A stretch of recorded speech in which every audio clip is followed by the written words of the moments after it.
Good evening. Good evening. I'd like to call the Anacortes City Council meeting of November 7th, 2022 to order. Mr. Franciac, would you please take the roll? Mr. Carter. Present. Mr. Young. Mr. Walters. Here. Ms. Cleveland McGrath. Here. Ms. Moulton. Here. Mr. McDougall. Here. Ms. Hubick. Here. Thank you. Mayor Miller. Mr. Carter. I move to excuse Mr. Young from tonight's meeting. Second. Okay, motion by Mr. Carter, second by Ms. Hubick to excuse Mr. Young. All in favor signify by saying aye. Aye. Any opposed? Okay, motion carries. Would you please join me in the Pledge of Allegiance?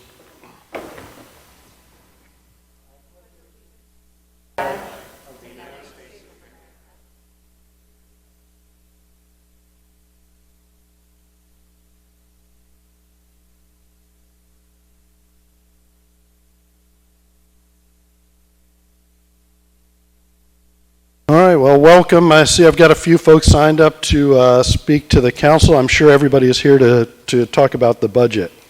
So thanks for coming. Okay, yeah, just kidding. Okay, I've got a couple of announcements, and then we have a number of announcements and committee reports from council.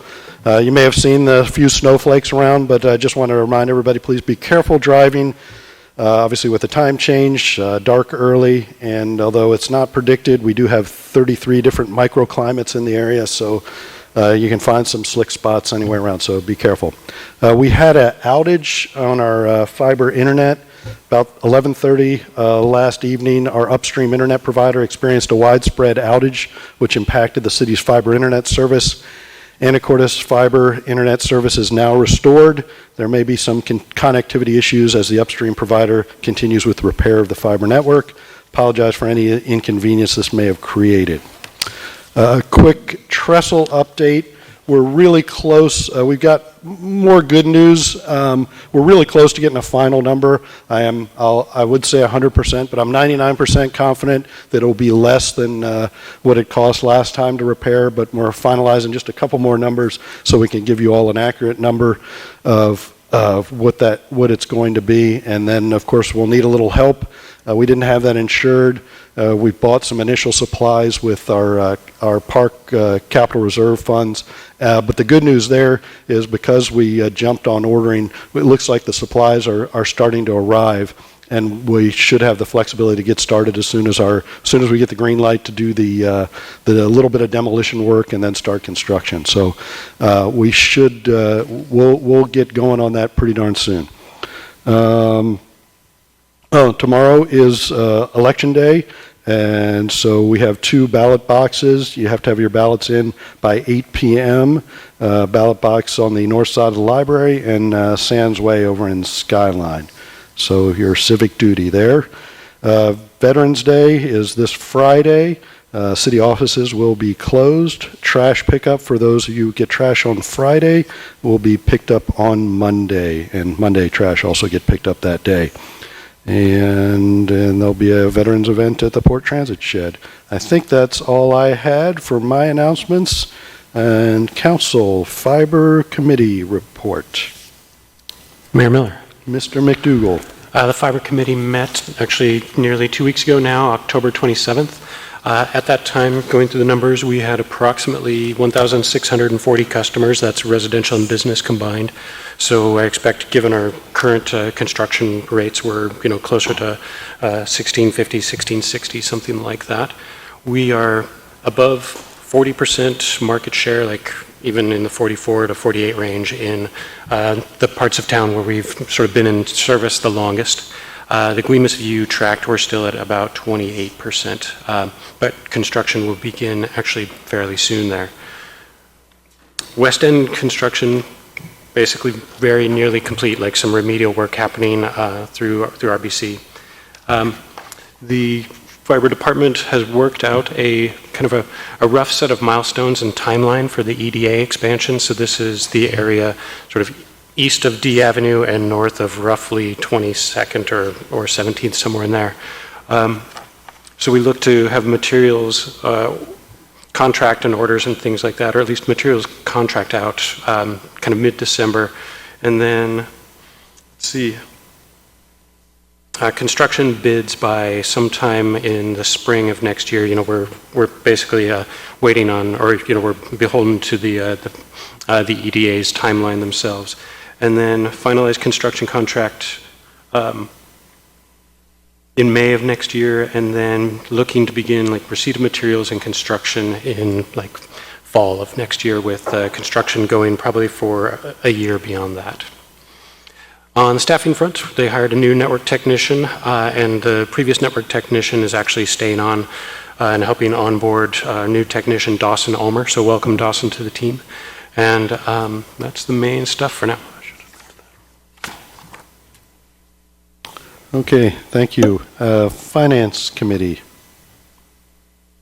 Mr. Walters. The Finance Committee met Wednesday, November 2nd. Bruce McDougall and myself, along with Steve Hoagland.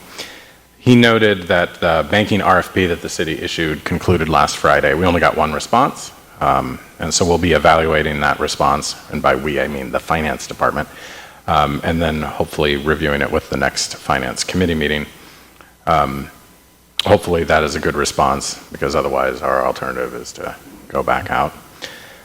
Otherwise, I have no notes other than the fact that we talked the 2023 budget. We reminded Steve of the things that we had talked about in council meetings about changes to the budget and additional information that we thought that we needed for evaluation of the budget and the capital facilities plan and projections. All right, Public Works Committee. Mayor Miller. Ms. Moulton. Thank you. The Public Works Committee met just prior to this meeting. It was Councilmember Walters and myself and staff, and we had two topics tonight. The first one was the Whistle Lake Dam, which the Department of Ecology is requiring the city to do a geotechnical and hydrologic study to determine its safety and if there is any hazard mitigation that needs to be done. It's hard to even know there's a dam at Whistle Lake. It's about 100 years old, and it's an earthen dam with old trees growing out of it, and it seems extremely stable, and it's at the southeast end of the lake, next to a sort of watershed stream that comes out of the lake. So ecology has told us that needs to be looked at in a very scientific way. So that costs money. So the Department of Ecology encouraged staff to apply for a grant from FEMA and determined that the city is indeed eligible for money to perform those studies. So staff will apply for that grant, and it looks like we're a good candidate. It looks like the cost of the project is $214,000. And there would be a 35% match required, and that would be $75,000 from the city of Anacortes. So that application's due at the end of the month. Staff will submit it, and we will hear how that goes going forward. The second topic we discussed was the old water treatment plant demolition and cleanup, and we will have a presentation about that in more detail later in the meeting. Thanks. Thank you. Port City Liaison. Mayor Miller. Ms. Hubick. Thank you. Port City Committee met last Tuesday. The first council member, Carter, and myself attended along with staff from the city and Commissioner Bowers and staff from the port. The purpose of this committee is just for the port and the city to exchange updates and the big stuff that they've worked on.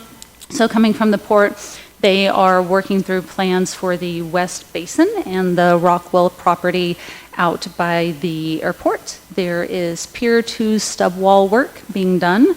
They are also have secured a $1.1 million grant from RCO for the RV park. They plan to go out to bid around January of next year. They're looking forward to adding a dedicated bath shower out there as well for the RV park.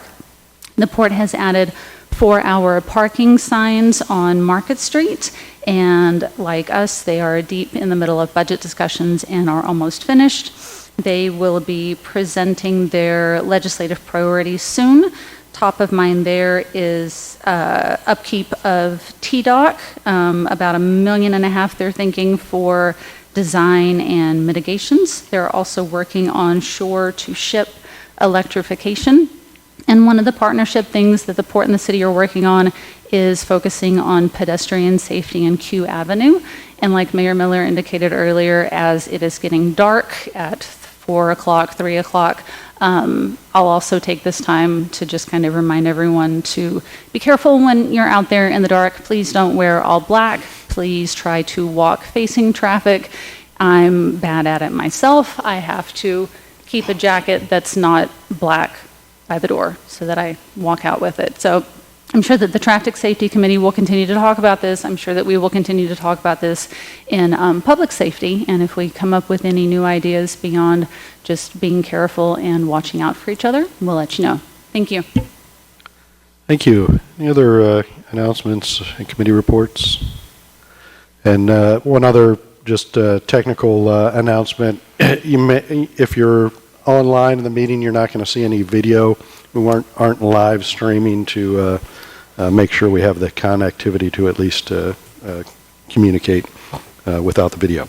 Okay, so we're moving to item 4, which is public comment, and this is the opportunity for any member of the public to address the council on anything that is not on the agenda. And I noticed one person signed up to address the council on the budget. So if you want to wait till we present the budget, that's probably makes more sense. But for those of you, I've got health and safety, T Avenue issues, health and safety, T Avenue. And I will start with Mary Ann Ryan. And again, 3 minutes, and if you want to be courteous to everybody's time, if somebody says what you agree with, you can just say, I agree, and council will hear that. So please, go ahead. And state your name and where you live, please. My name is Mary Ann Ryan, and I gratefully live in Anacortes. I'm here tonight to talk about community. The purpose of community is to provide safety and security to its members. Societies were formed in order for citizens to receive protection and reap the benefits and advantages of the services provided. There was one caveat. You had to live within the bounds of the mutually agreed upon rules. What has become of us? Criminals act with impunity and are not held accountable. Law-abiding, tax-paying citizens are at the mercy of lawless individuals, and our law enforcement feels their hands are tied.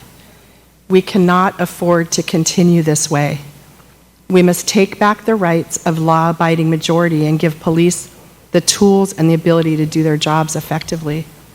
We must restore the function of our community. As I've stated on previous occasions, I wish I didn't have to be up here, but it's happening right in plain sight, right out my front door, drug deals within feet of a school bus stop. This needs to stop. We need to consider it the emergency that it is. We can't afford to wait. I'm here to advocate for the kids, the ones most vulnerable, the ones with everything to lose. One poor decision made in the throes of teenage angst or curiosity could change the trajectory of their lives forever. We as a community have a responsibility to protect them. And while we can't solve all the addiction and mental health problems created by drugs overnight, we can stop their flagrant usage and sales. We must. Drugs are the fuel of the homelessness crisis. Cities have thrown billions of dollars at the issue of affordable housing, and yet homelessness has increased. Every day in the news, I read how neighboring cities are now trying to backpedal from failed policies and clean up and close down these encampments. We must learn from their mistakes and not repeat them. We must make it inhospitable for people to come here with the intention of living outside the law. We can't afford for this to continue. Anacortes lacks the infrastructure and law enforcement to manage this crisis. We must not let one more individual become a statistic by allowing the proliferation of drugs to infiltrate our beautiful city. I've heard many people say, Anacortes has always had a drug problem. And I say it's time for it to stop. Let's step up and be a real community, one who fearlessly and relentlessly protects the vulnerable and returns to our shared values of health and safety for all. In closing, these powerful resonating words from the inimitable Bishop Desmond Tutu. There comes a point where we need to stop just pulling people out of the river. We need to go upstream and find out why they're falling in. Thank you. Thank you. So for public comment, we also ask that we please refrain from applause. And next on the list, I have John Gathi, I think. I'm either mispronouncing it or reading it incorrectly, but I'll let you state your name and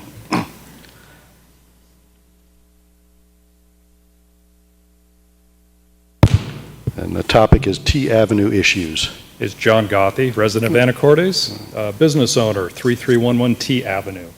Through the summer, I observed repeatedly drug deals going on out of RVs. I've had multiple conversations with law enforcement in Anacortes. They have resonated. Their hands are tied. Mary Ann did a terrific job in sharing the points of all of us in this community and what's going on. The property owner who I lease from has been burdened with costs to have expenses of cleaning up waste from the people that are living on T Avenue, defecating on the side of the building. I had somebody come by and do that in a chair I left outside. It was videotaped on surveillance cameras. They've had to put up fences to keep people out of there. We as a community, we as business owners deserve better. Thank you. Thank you. Scott Foltz, I think, next. T Street and 4th Avenue, RV is the topic.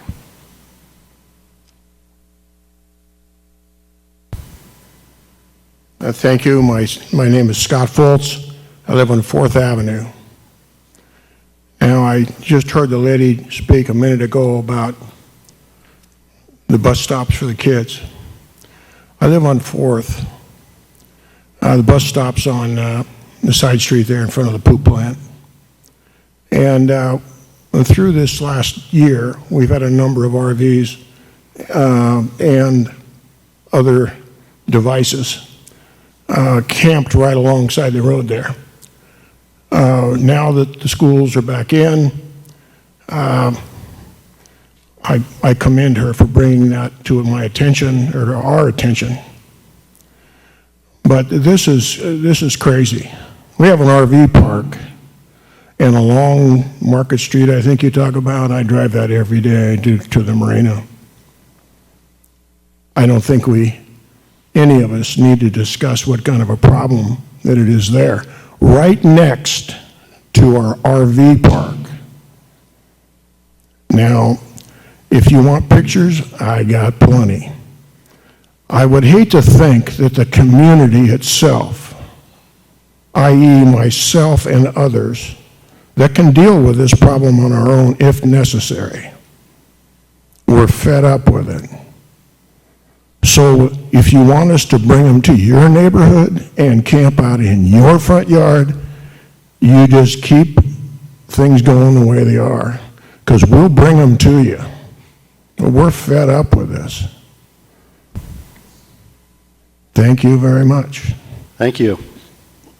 So I have John Wilkeson next. You going to wait for the budget time, if that's all right? Okay, there's the thumbs up. Kim Hawley, Health and Safety.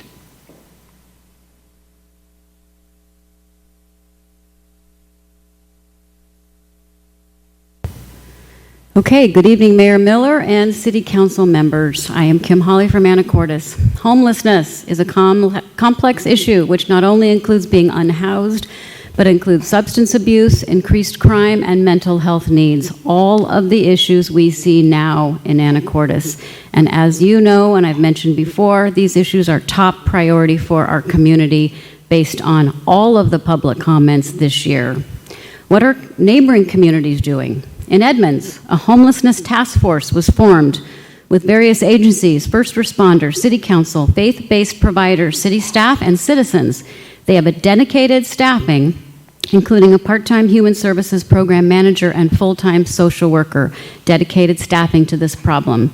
Bellevue has a comprehensive city plan which includes services, policies, and enforcement. Their plan is clearly spelled out on their website.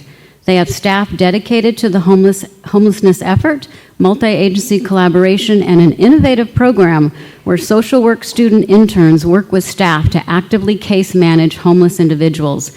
Did you know that Skagit Valley Community College has a Human Services AA degree program with a substance abuse specialty, and student internship hours are needed? Seems like a possible opportunity. Auburn developed a homelessness task force also, and they have a comprehensive plan. It's easily accessed on their website. They have 2 full-time staff members for anti-homeless outreach. Federal Way has a mayor's task force on homelessness. Their report is easily accessed online. Their plan includes services and outreach, partnering with agencies, hiring and training peer navigators, law enforcement, affordable housing, making necessary changes to city codes, and cleanup process. What are the common themes? A focused and standalone task force to tackle these complex issues rather than separate committees taking just pieces of this problem. A comprehensive written plan, clear communication to citizens where plans and actions are easily accessed online. Dedicated city staffing focused on homelessness efforts. The part-time parking enforcement officer here will be a help. Is that enough FTE? Do we have enough mental health staffing?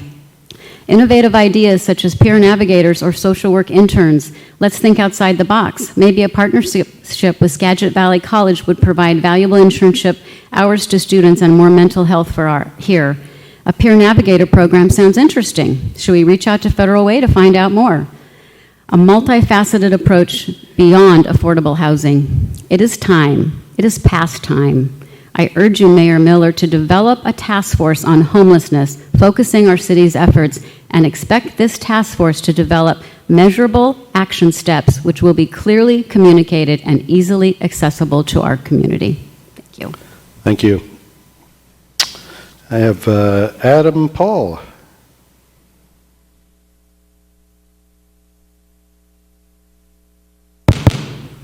Good evening. My name is Adam Paul. I'm a new business owner in the area. I'm born and raised in the area. My family's been here for over 200 years. Went all over the country, and I'm finally making it back home. So I recently moved I'm an engineer, and I own an aluminum boat building company, and I recently moved into property on T Avenue, and I'm glad to be in the area. However, in coming into town, I was quite nervous and hesitant to move to T Avenue with activities going on in that area. You know, when we looked at the building and so forth, and we looked at the activities on T Avenue, you know, there was feces alongside the building. There was campers in front of the building. There was drug paraphernalia all over the place. I won't even call them homeless people. I'll call them drug addicts. You know, it's a serious problem, and for me as a business owner, it's a serious concern. You know, we deal in some pretty high-end product. We like to operate with our doors open for our staff, you know, so people can come and go and look in our shop. You know, we're hesitant to do so with activities out front of the building.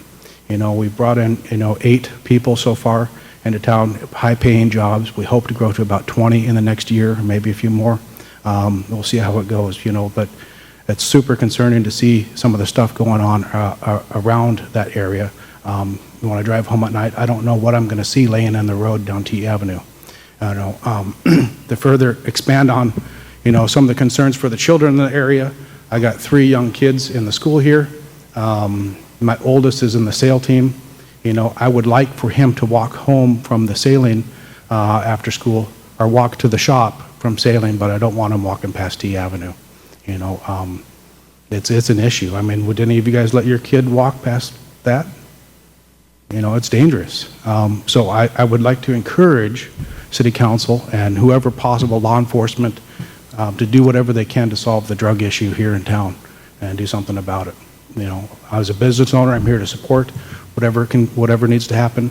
We've invested a lot in security for our facility. I would open up our security cameras for law enforcement to have access to whenever they need it. So that's all I really got to say. Thank you. Thank you.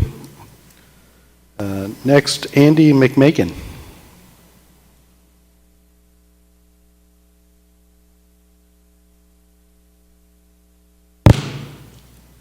Good evening, Mayor Miller and City Council. My name is Andy McMakin, and I am basically representing my family this evening. My father is Branko Jurkovic, and he is the property owner of several industrial buildings down on T Avenue. And we've been directly affected by the homeless drug issue in the fact that we were the ones that had to pay for cleaning up the human waste and putting additional fencing in. And I'm very concerned about the trajectory of the homeless drug problem, and I don't know what the solution is, but I'm very concerned. And in speaking with the tenants, you know, it's very unnerving because I know that currently the problem has moved a little bit down the road, but it has not gone away. And so there are other property owners that are now having to deal with it too. And I feel very, it's not that I'm not a compassionate person. I understand that these people have mental issues, drug issues. They're homeless, and I don't know, but I do really applaud the two women that spoke. They've really, I came here completely unprepared. I didn't even know that I was going to come up and speak. I thought I was just going to listen to this more of the solution than be a part of discussing the problem. But we have spent nearly, well, it's several $1,000s now cleaning up human waste. And I don't know how many other people have had to do that, but it's becoming kind of unfair because we are tax-paying citizens. We feel we've been in this community for a really long time, and we love this community. I've raised my daughters here, 4 children, and I grew up in this town, and the face of Anacortes is really changing. So unless we do something, and at this point, I would really love to get involved. I don't know, I don't think anybody knows exactly what the solution is, but we've got other communities to look at and to observe to see what their successes and failures have been addressing this problem. And, you know, and I feel, I've heard that a lot of our, you know, law enforcement, their hands are tied with a lot of this. I think it's at the state level, there are things that they can't do. I don't fully understand, and like I said, I did not come prepared, so I apologize. I'm just kind of speaking from the heart and just sharing with you that we have spent quite a bit of money now addressing this problem, and it's not pretty. It's not pretty. Cleaning up human waste is one thing, and having to put fencing up, but what Adam was talking about, Adam Paul, about, you know, needles around and children, you know, it's very disconcerting, and I worry what the direction is that we're going if we don't do something. And I know we can, you know, but I don't think it's enabling, because I've also heard that people are going down there and they're, you know, bringing food and making it easier for these people to continue doing what they're doing. But again, just want to reiterate, as tax-paying citizens that love this community, I think we need to be heard, and especially these business owners. Thank you very much. Thank you. Okay, I don't have anybody else who signed up, but is there anybody else who wants to speak on the health and safety crime issue? Okay, come on up.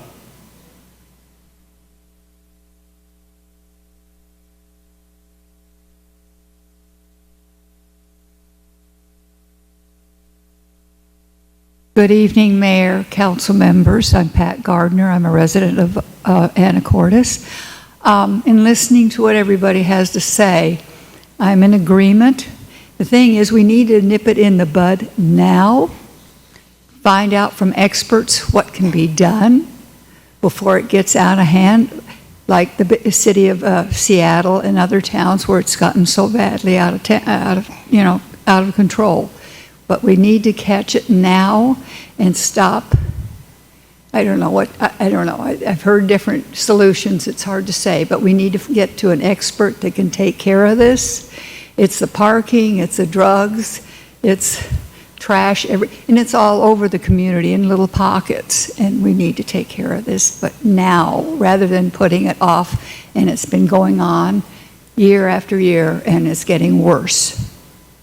Because a lot of them come here because they say, we get stuff. We get, you know, free things, and we're nice to them. And the word gets out. And if we're nice, they're all going to keep coming. Anyway, thank you very much for your time. Thank you. All right, yes, come on up.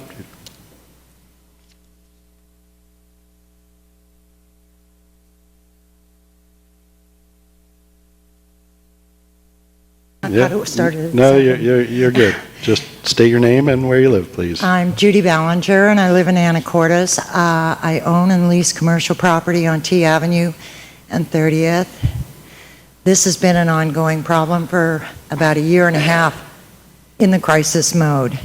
Right at this point, we have 8 permanent residents on our street. The health hazard is, I don't even know where to start, to the things that I've seen, smelled, and we've had to put up with. We have put up cameras, we've locked up the water, we've shut off the outside power. Our tenants' vehicles have been broken into, fuel stolen, that sort of thing. And I was reading your article, and you were saying how you were getting them away out of Washington Park and the parks areas, working on things that you're doing for residential. Could you include T Avenue with that? Because I'm seeing residential, I'm seeing parks and downtown city, things that you're working on, but I've seen no mention of the commercial or industrial area. And you have to realize there's a lot of businesses there with a lot of employees, and they're not feeling safe anymore. And the residents are increasing. To call them homeless is not right. Our governor has made it very clear they're residents, so you can't touch them. So I no longer want to call them homeless. They're just residents on my street who pay no taxes. They have no consequences, and we, the businesses and property owners, do. So if you're coming up with ordinances and things that are going to work to clear residential areas, to clear your parks, the downtown, please, in that wording, put commercial industrial. And that would include T Avenue. So, thanks. Thank you. Anybody else want to discuss that? Okay, I'm going to make a few comments. So, I had the executive branch of the government here, and I've been working this issue as much as possible, but as like I've explained to some of you, a number of you, I've spent a lot of time talking individually. There are some serious legal challenges. If you're talking about crime, we all know, the experts, not me, know that 99% of our crime in Anacortes is from drugs.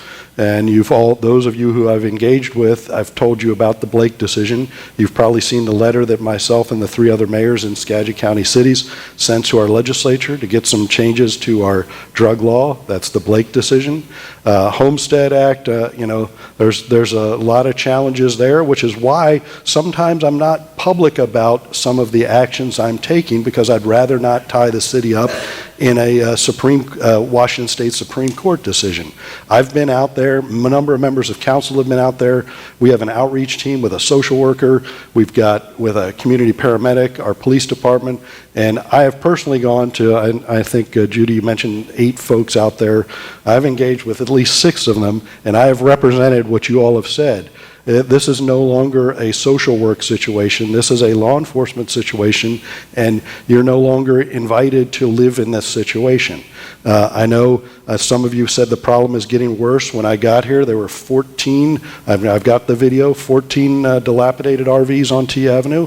There are not that many now. I understand that even one of them is too many, and we are working on that problem.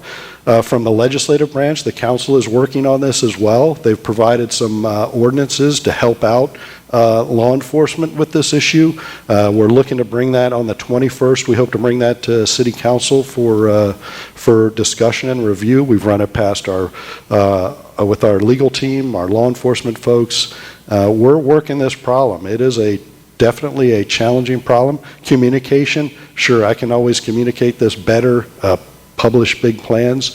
What I'd like to do is maybe have where we can have more of a conversation no later than the 21st. I'll send something out where we can just have more of a roundtable discussion with myself and police chief. But it's more than what's out there now. We've had a number of successes, but we're down to some really challenging cases. So I appreciate all the input, and I know council has heard you. So with that, if there's no more public comment, if the public comment on other items, we'll move on to our consent agenda. And I know I still have Mr. Wilkerson. You'll have a chance, and obviously our other topics. So, council, consent agenda. Mayor Miller, Mr. McDougall. I move to approve consent agenda items A through D. Second. Okay, a motion by Mr. McDougall. I think I heard a second from Mr. Carter. All in favor signify by saying aye. Aye. Any opposed? Motion carries. Public hearing. I'll let things clear out a little bit. And item 6A, this is a public hearing on the 2023 budget. It is a discussion item, and members of the public will be invited to address the council. So, Mr. Hoagland, you are on. Thank you, Mayor, members of the council, and members of the audience. A couple of things I wanted to go through real quickly as the mayor kicks off the public hearing for the budget and the CFP. So we have both tonight, public hearing on the annual budget for 2023 and the public hearing for the capital facilities plan for 2023 through 2028. So I think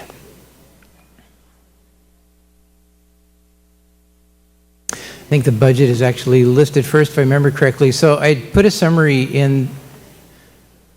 of the budget by fund in the packet that you have there. And it's got the last several years of the budget plus the 2023 proposed draft. This includes details of the departments that make up the general fund, the total of the general fund, and then the individual other operating funds. One of the things I wanted to point out, when you look at the general fund budget, 2023 budget in the general fund is 28.6, last year was 29.8, and then the year before was 19.4. Pretty significant departure from what we had in 2021. So this chart, I believe I forgot to include it in your packet. I apologize, but I pulled out the fiber department and the ladder truck out of the general fund itself. So those two elements, the fiber department is relatively young. We've been working it the last several years. In the last 2 years, we've really increased the activity to expand the backbone. So when you take those two elements out of the budget, so this blue line is the budget as adopted and then presented for 2023. When you take those two elements out, you're left with this trend line, which is orange and represented by this row right here. So when you look at it in that context, it looks much more reasonable. And then you can see the other funds, just looking from year to year through those other funds, it's really a pretty reasonable budget. I also included this in the budget, in your material tonight, some different elements of the budget to try and put it a little more in context. So what these items are here that total 9.8 million, these are budget items that we have that represent a double budget effect. So what that means is these are items that are actually budgeted twice in the budget. So we're doubling the effect of that amount. So administrative overhead, for example, is what the general fund charges to the utilities to provide administrative functions. So we're actively expending those dollars out of the administrative departments like finance, HR, legal, but we're also expending those out of the utilities through this interfund transfer. Public safety sales tax, that's the 3/10 voted sales tax that we pass on to the county. Data processing is how we fund the computer department, essentially, the IT department of the city. So the double budget effects comes in from expending those resources out of the IT budget, but then also charging the other funds for their share of that cost. So we're budgeting those things twice. So those things all add up to 9.8 million. It's a pretty significant amount of the budget. I've illustrated the capital and debt service as well. So when you put all of those into context, it's about 51% of the budget that's actually not double budget capital or debt. So this is the... Mr. Walters. Mr. Hoagland, on slide 3 there, some of that double budgeting effect, isn't that a result of needing to move money between the general fund and other funds? So yeah, within the operating transfers here, this is, so in the 2023 budget, we don't actually have any transfers that are occurring from the general fund to other departments. Because you're directly booking revenue to the funds that need general revenue? Yes, that's correct. Okay. Yeah, so I see your point. Like for property tax, for example, it is possible to book all property tax into the general fund and then transfer those monies out to other funds that need that support. We set up our accounting system so those revenues get directly booked into those funds. So the Parks Department, for example, Library, Road Fund, those all get property tax receipted directly into those funds in the accounting system. The ordinance for adopting the budget is Ordinance 4034. We have the amounts illustrated by fund coming up to $129.4 million. So I do have next Monday, the 14th, as the date listed on here for adoption. If there are things that council wants to consider, if there's any public comment or other things that council would like to consider. The capital facilities plan, it's a little more straightforward. The 2023 element, or I'm sorry, the 2023 year of the capital facilities element does flow directly into the 2023 budget. So that $129.4 million total does include the $62.8 million in capital. The rest of the years, 24 through 28, are those out planning years that are also incorporated through the ordinance adoption into the CFP. Mayor Miller. Mr. Walters. So the proposed CFP ordinance in the packet describes these totals. It does not make any mention of attaching any kind of capital facilities plan document. And as I recall, that was what the draft CFP ordinance looked like last year too. And we highlighted this, we changed it to say that you've got to attach, incorporate the actual document, the project list, the proposed expenditures, those kinds of things.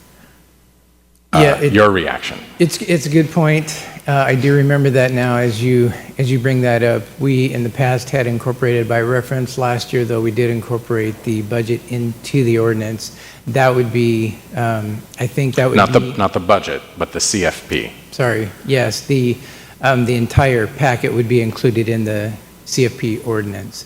That would be the intent this year as well, not to incorporate by reference, but to adopt as part of the ordinance. I think that's... Yeah, so I think the text of the ordinance presented should say the attached CFP, the CFP shown in attachment A, is adopted as the updated 6-year financing plan. And then the total estimated expenditures for each category are really irrelevant for the text of the ordinance because they're contained in the document, or should be. That's, yes, quite true. I don't think we've actually seen a CFP document this year, though, right? Because it's only contained in OpenGov? It's in OpenGov, correct. So I haven't yet published that within the agenda packet or as part of a hard copy attachment. It is available in OpenGov, but has not been incorporated into the packet, the council packet per se. I would be happy to do that next week when this is brought back for additional consideration. But Mayor, I think that's all oh, I'm sorry, one more thing. We did receive, I think council was all included on the email from one of our citizens, did a SWOT analysis and included some I'd be happy to go through some of those. Before you do that, I think Mr. Wilkerson's here, so if you want to come up and address your questions or let Mr. Hoagland, because we received your email. Do you want to come on up and just make some comments? Mr. Wilkerson. Before he tries to answer all of your questions. Yeah, I don't want to take, I'm John Wilkinson, Cap Sante area, Anacortes. And I may be the only person out there who's reading the budget and trying to navigate around OpenGov, but appreciate all your efforts on hard work. And I have submitted through the process a couple of email questions, comments, and want to thank especially Steve and Mr. Walters for engaging and responding and helping me out to understand this. But big picture comments, I think, were around the kind of growth in budget, and I realize some of it's coming out of the 2020 era, which was tough times. And with that growth in budget, there's a heavy reliance on grant money from the feds or other sources, which, you know, I guess depending on your viewpoint, may or may not materialize. And then I think that applies to some extent to both the budget and the CFP. And so my main recent comments were related to how are we culling the budget to make things match. And, you know, you see lists of projects, you never see lists of projects that are not included in the budget. And so it's really a matter of prioritization for the different projects, because, you know, tough world we live in and we all have to do without some things. But I think it would help communicating to the public to show that the budget is including A through Z, but we've decided to defer or exclude this. And particularly with the projects, apparently OpenGov does have a facility for firmness of the project and availability or not of the financing that's back in the weeds somewhere in the thing. So I think it would be useful to list at a minimum, list the projects by whether or not they're likely to happen and likely to be funded.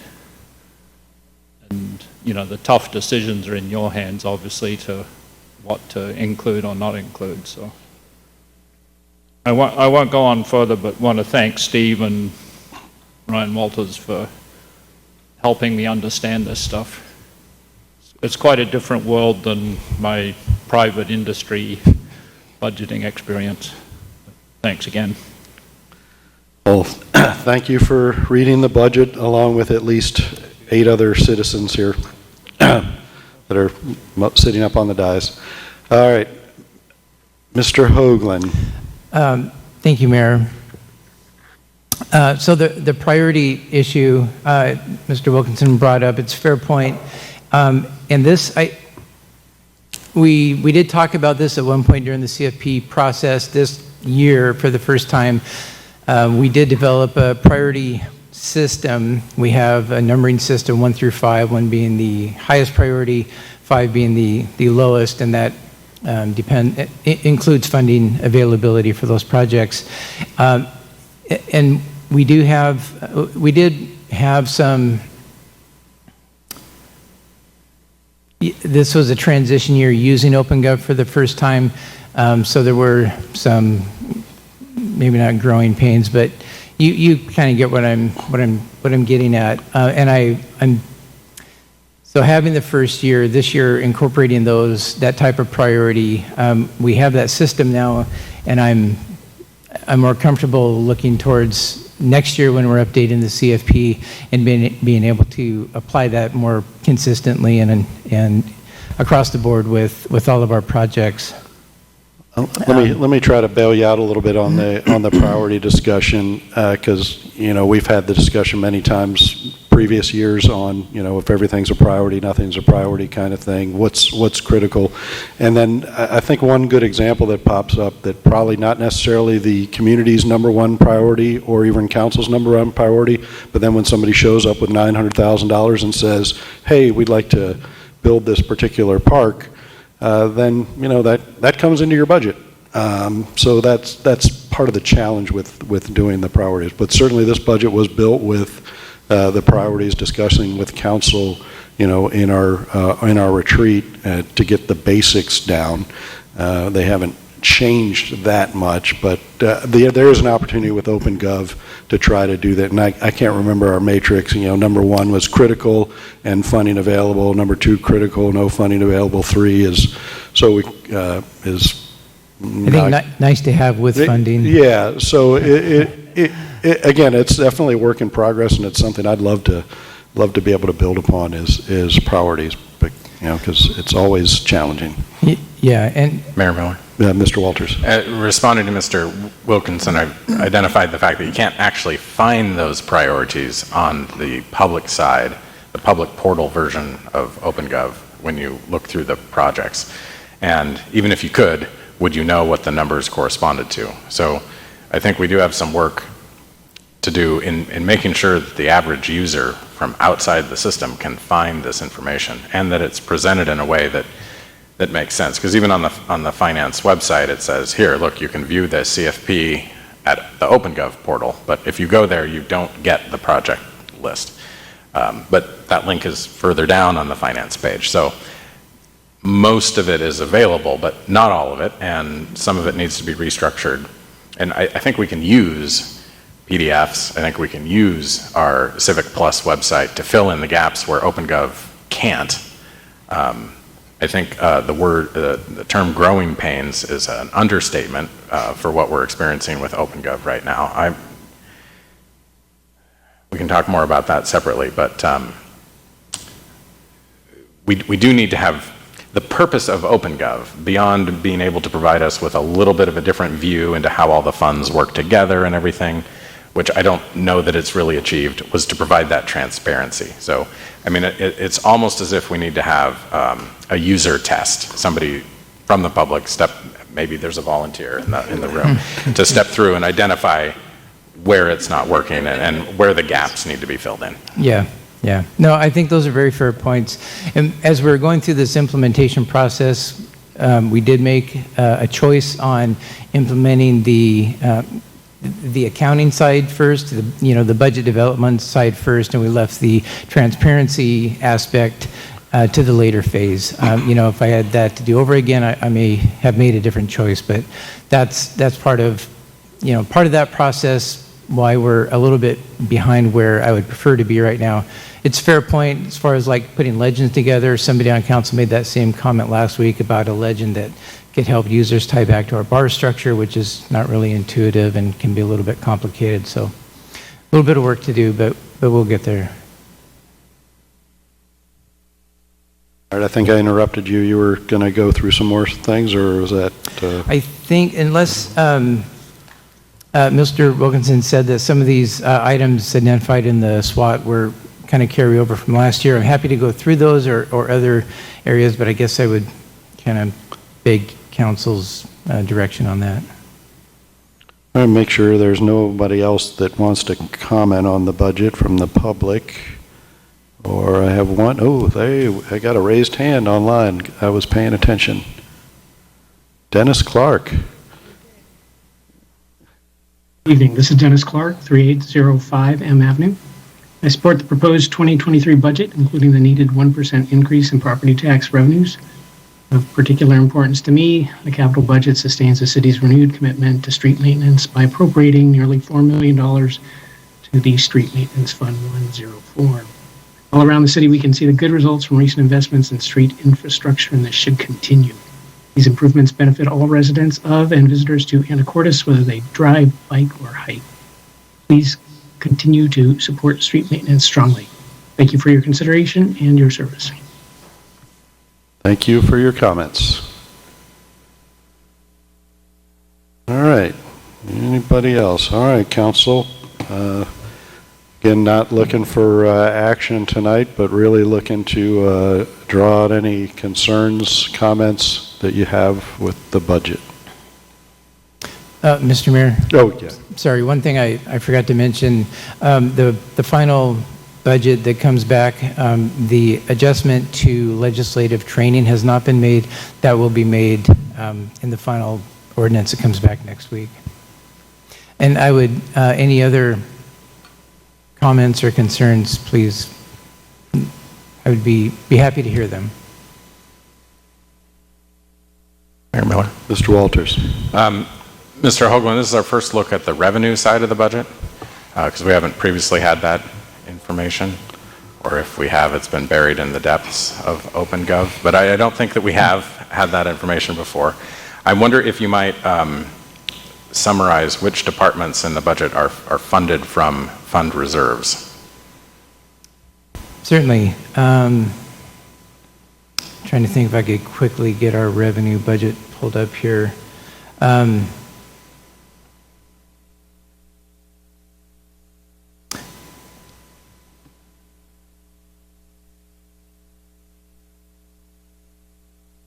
Sorry, I don't remember if I saved that file now.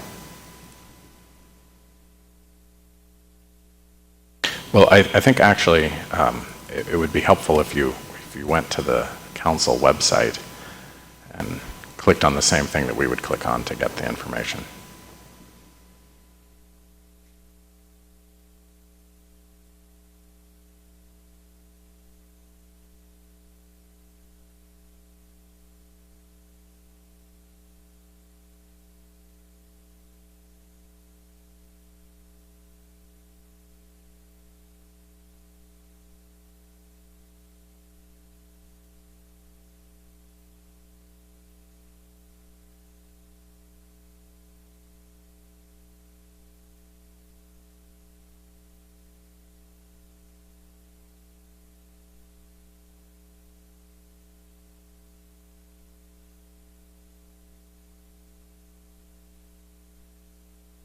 If you scroll down, I think you can get away from that menu. Yeah.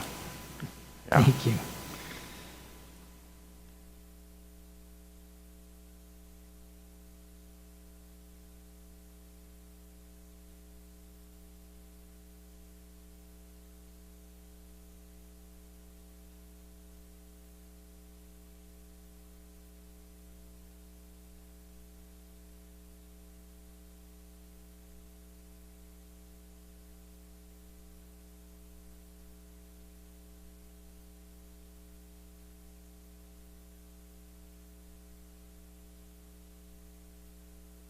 So in doing this, I think one helpful thing is to highlight, which line and odd bars description corresponds to funding from the fund's cash reserves.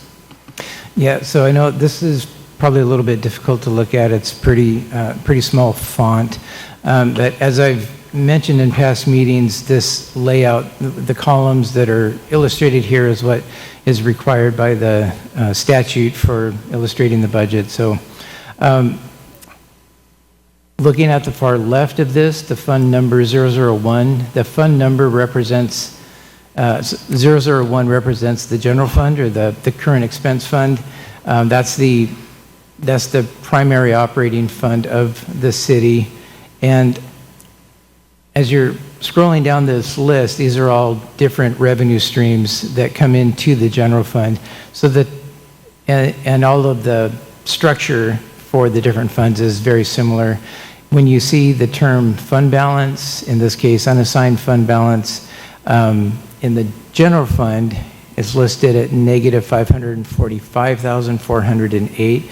If you see fund balance listed as a negative number, so keep in mind this is a revenue, so it's a savings of revenue in this case, so not a use of revenue. So this is showing that the way this budget is structured, we would anticipate putting 545,000 into general fund cash reserves.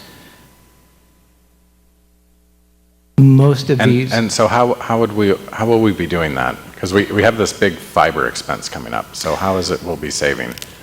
Right. So $500,000? yeah. So this is you need to think of the budget, especially on the revenue side, as a fluid document. What Mayor Miller's been talking about for a year now is cash flowing fiber. So what he means by that is we're monitoring cash as the months progress, as cash comes in, as expenses go out. Those cash balances that we have, we're using what's left there to fund this fiber project that we have. Everything else is kind of taking care of itself. We've got revenues and expenditures that we've figured out how to balance out through the year. The fiber is, well, and the ladder truck as well. Those are the items that we don't have identified grant or cash reserves sitting on hand to pay those outright. So we've budgeted to use loans to help pay those. And with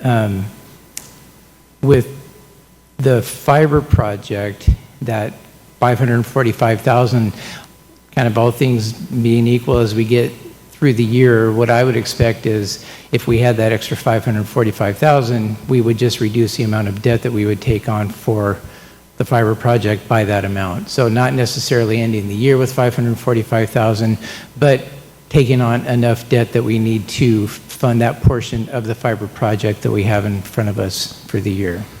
So what you've done is budget for the full loan amount that we might need to take, but then yeah, that's exactly right. We're likely to use that cushion to why borrow money we don't need to borrow. Correct, exactly. Some of these... Let me, just in case somebody from the public is watching, I know I've talked to everyone on council about this. Mr. Walters brings up a great point of, why borrow money when you don't need to? And also the other big part is we don't know exactly yet how much we need to borrow because we do have estimates of the fiber of the last two segments of it, but we're confident we're going to get there January sometime when our fiber puts out the last part of the RFP. We'll know what and we also know we can't cash flow this through the rest of the year based on our projected project. So thank you for that reminder. So most of these major revenue streams, like you see here, property tax, sales tax, the special purpose sales and use tax, this is the public safety sales tax, I believe, that flows through. We have a couple different revenue streams like that. The affordable housing sales tax is in place, the public safety sales tax, and both of those just flow in and out, but we are required to record both sides of the transaction as a revenue and an expense. And I went through most of these, at least the large revenue streams, when we did the public hearing on the revenues back in early October. When you get down here, we did include on the left side of the ledger here which department that those revenues flow in and out of. So we record those revenues to the lowest level of detail that we can, but keep in mind these departments generally don't pay for themselves. Like you'll see a couple of revenue streams in the finance department, for example, as we sell business licenses and couple things, but we don't bring in enough money to fund the whole finance department, planning department. Anyway, just keep that in mind. It's each department doesn't fund itself, but we do allocate those revenues based on the department that is, I guess, kind of responsible for those revenue streams. And again, I think it's worth reminding that the 2022 numbers aren't final as you're looking across there. Yeah, those are really aged. Those are still as of June, I believe, those 2022 numbers. Here's in the fiber department, you'll see we have a couple of lines here for loans. So these are loans that we're anticipating will help to offset those costs in the fiber department. Further up here, you can see the $2.2 million we have booked as the grant that we have been awarded for the fiber program, and then almost 1.7 in revenues that we're projecting to bring in next year. Mayor Miller. Mr. Walters. That grant there read as grant from Department of Homeland. I can only think of one that ends with security. Is it a Homeland Security grant? Why is it mislabeled?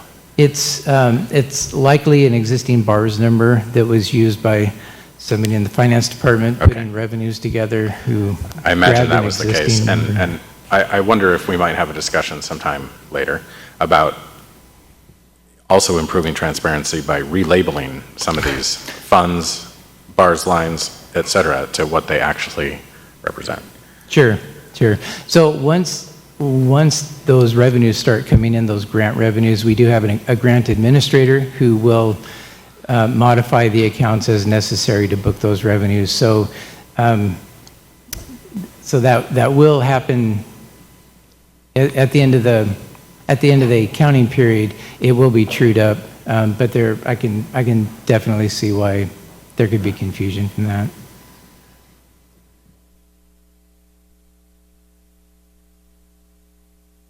So general fund total 28.6 million. And then I ask you to use a grain of salt too when you're looking at the history of this as well.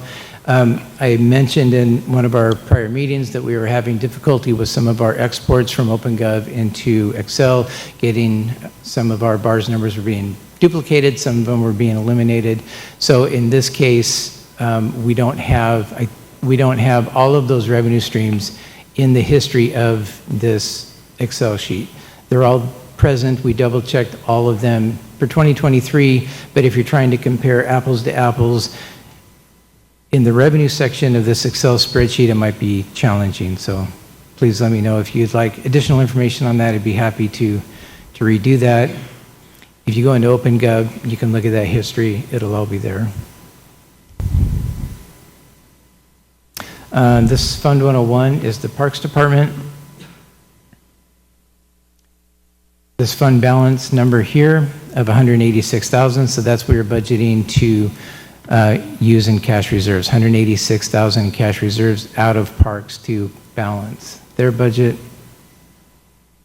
Fund 102, 69,959 out of fund balance.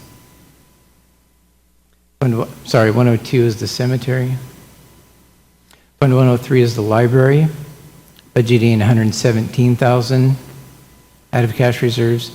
So when we were going through this and setting these numbers, we have some flexibility in setting the property tax amounts and viewed the existing cash balances against those needs for cash reserves to balance these out. So we kept that in mind as we were making these decisions, kind of massaging those so we didn't hammer a fund that had a low cash balance and use all of their liquid cash. We tried to use a reasonable approach.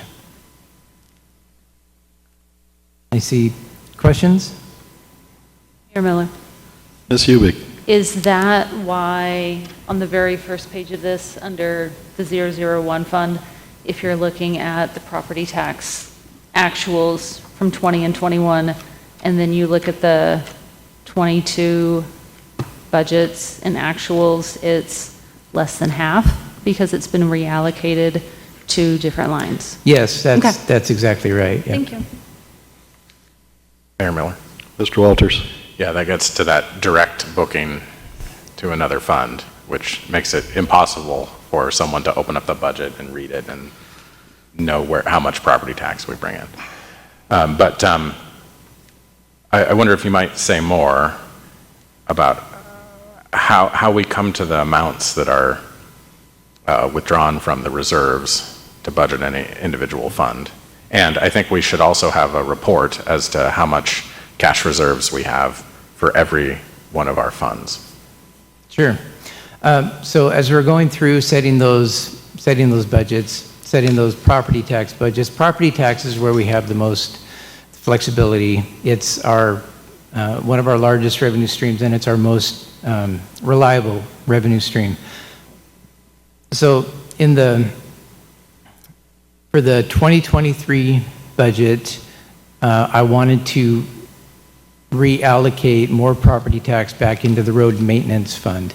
So we had been funding our overlay program extensively with REIT the last several years, and as I'm anticipating the real estate market slowing down and wanted to reallocate those property taxes back to kind of a more historical norm, which has, a significant amount of property tax going into the road overlay or into the road maintenance fund to support the road overlay program. So as we were making those allocations, looking at projected revenue streams, we were looking at those cash balances as well. So Parks has a healthy cash balance, probably off the cuff, I'm thinking around 800,000. Library, pretty healthy cash reserves in the neighborhood of 500,000. Cemetery around 200,000 or 300,000. So that's kind of how we just kind of kept those figures in mind as we were massaging those property tax allocations, knowing that we were going to be drawing on some level of cash reserves to be able to reallocate property tax back into the road maintenance fund. Alternatively, we could have continued to pour all of our REIT into the road maintenance fund and continue funding these other funds with, like fully funding with property tax. I wanted to try and conserve some of that real estate excise tax to use for matches that we have coming up for some of our large road projects, which required additional resources to be allocated then into the road maintenance fund. So happy to, if you have any follow-up questions about that or if that makes sense. Mr. McDougall. Yes, I'm looking at page 7. It looks like the first, is it the first page of the street maintenance? Yeah.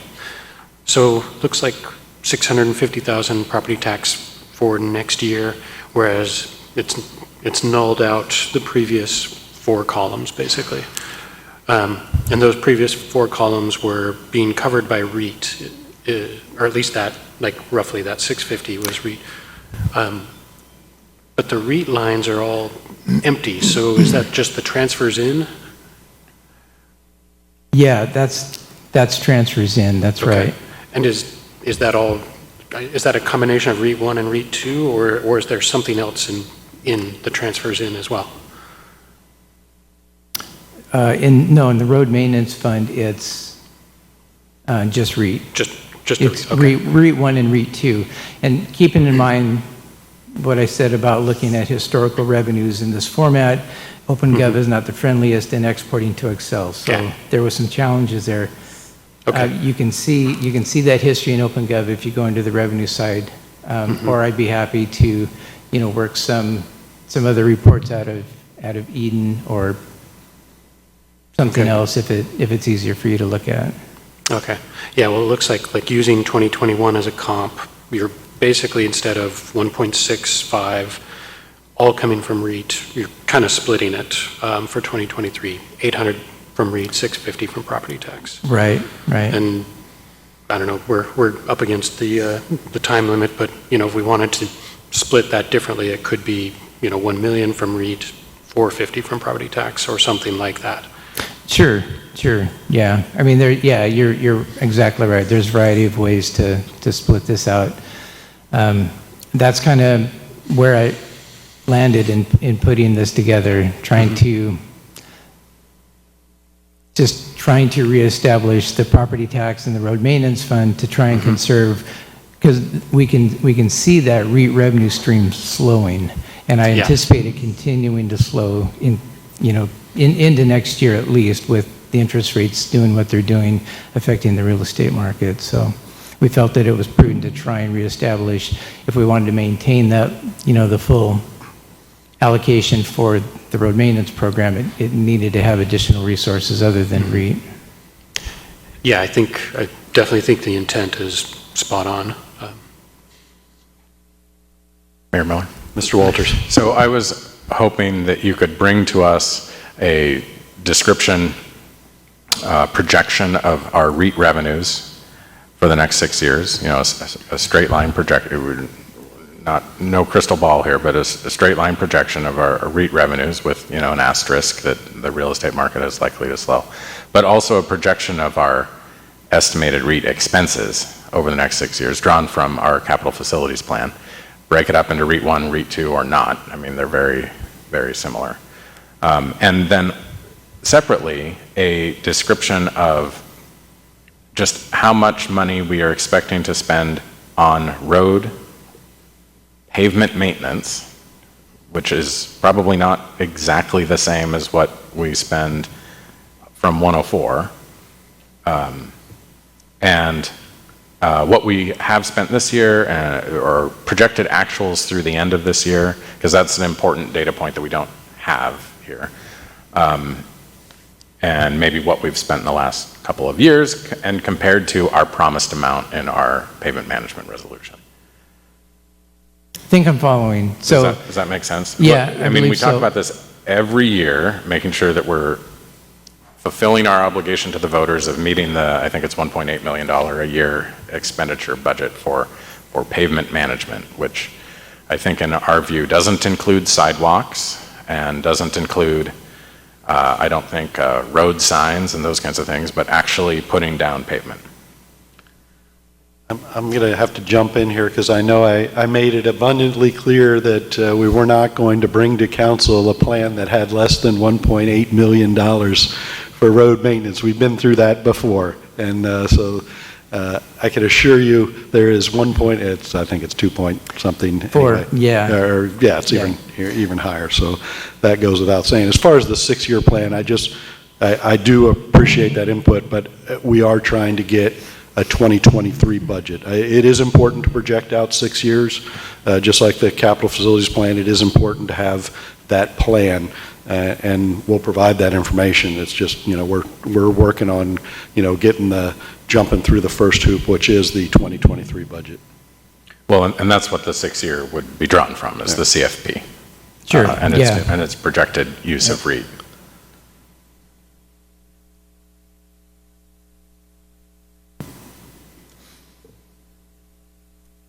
So I can continue through the revenue budget if that's of interest to council.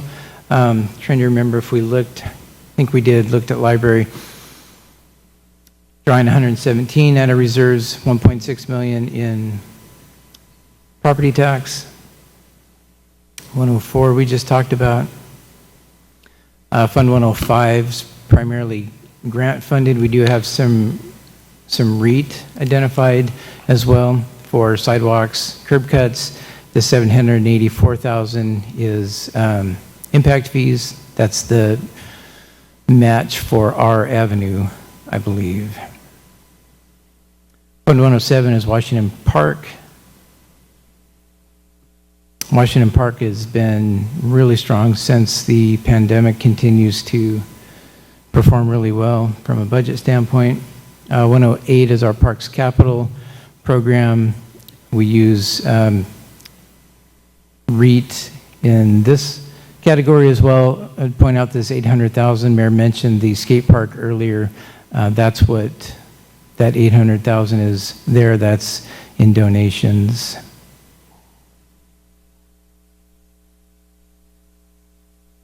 Uh, 109. This is where our affordable housing sales tax runs in and out of. 110 is our EMS program. Also gets a healthy chunk of property tax. 112 is impact fees.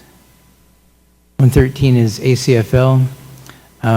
You see the entirety of the ACFL fund is funded with cash reserves. We no longer have a revenue stream in the ACFL fund. 135 is lodging tax. That will be coming back to council shortly once the committee has approved all of the committee has made a recommendation to bring to council. 335 is REIT. So that real estate excise tax flows into this fund and then out of, we talked about operating transfers earlier in the evening. Then we get into the utilities. So you see there is $9,054,000 budgeted to use fund balance out of the water fund this year. Those are cash reserves that have built up through our capital collection program through our wholesale customers. So the projects that we have scheduled in the CFP rely on a combination of cash reserves that have been collected plus ongoing collections through the budget year.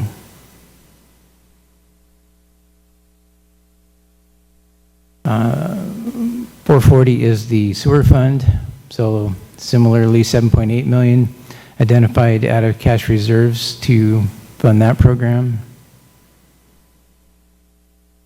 445 is our storm drain fund. 450 is the solid waste program. And 501 is the R&R program. It's our interfund program for supporting the city's fleet. I'd be happy to go back and take a closer look at any of those if there are any questions, any of those revenue sources.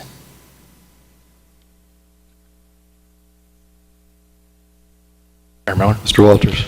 To what extent are we funding ER&R in 2023? Yeah, thank you for bringing that up. I don't think I've mentioned that. So we are funding, so there's a couple different elements to the ER&R fund. One of it is just the shop costs for operating the shop and the staff. Obviously, that's funded at 100%. The governmental funds, and then the other part is the replacement charges for future vehicle replacements. The governmental funds that rely on tax revenues are funded at 50% for those replacement charges. The enterprise funds are funded at 100% for the replacement charges. And what would be the consequence of funding the governmental funds replacement charges at 100%? Yeah, it's around 500,000, around $500,000. I don't have that exact number off the cuff, but that's the ballpark. The ER&R fund, I know you can't see that here, I'll include that in the cash report that I bring back to council. It does have a healthy replacement fund right now. It's around, I want to say around $9 million in that replacement fund at this point.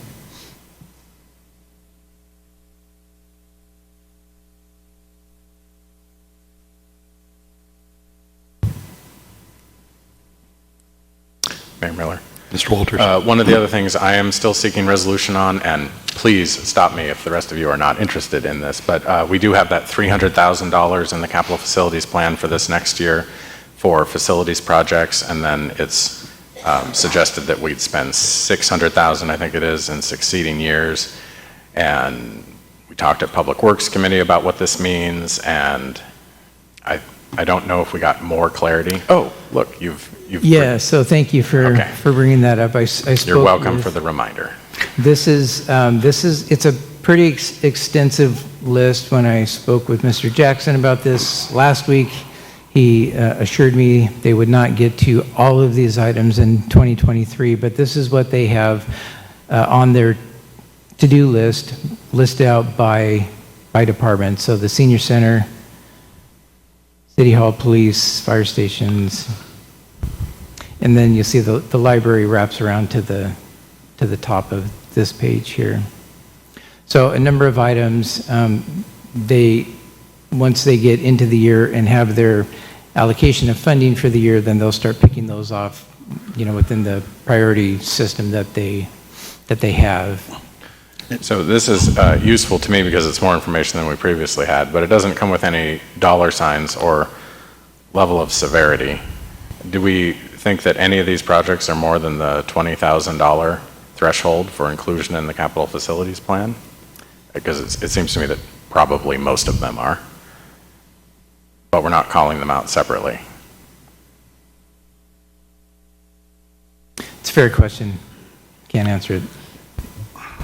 Because, it seems to me as council, we might want to prioritize some of these. We might want to bring the values of our voters to the government here and instruct staff based on what our policy choices and values choices are. But we can't do that if we don't have a mechanism for prioritizing projects.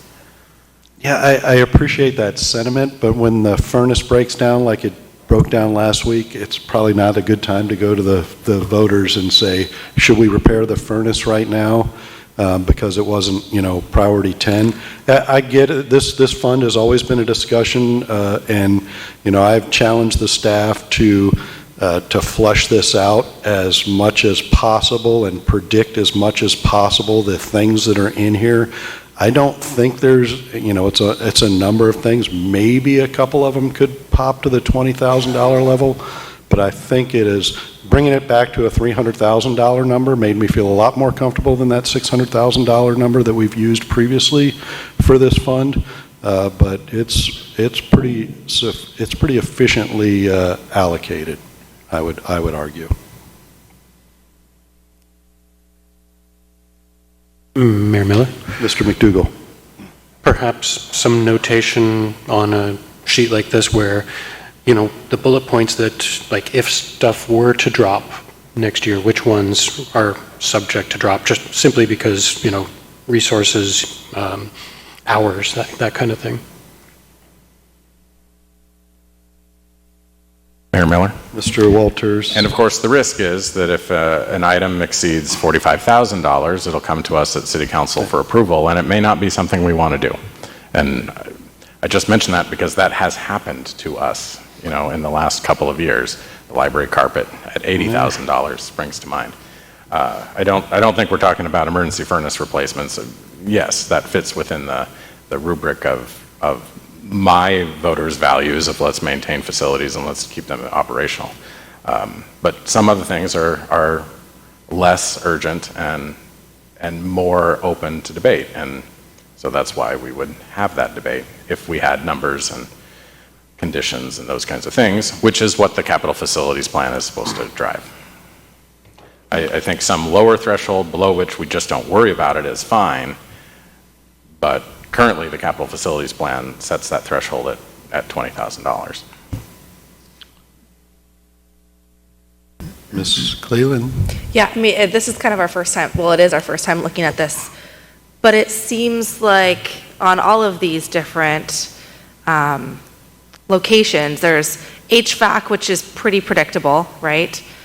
3 times a year, a couple times a year. Facility supplies, COVID, PPE, and miscellaneous repairs. I mean, at least, I don't know about miscellaneous repairs because obviously things come up, but those 3 seem like they could be pulled out and maybe better pulled out and put in a different line, or at least give us an idea of what that costs, because then suddenly, I don't know if that's a $50,000 amount or if it's a $100,000 amount, but we're starting to get a little bit more of a definition like Mr. Walters is requesting. And I'm curious what the PPE is at this point, if it's even necessary.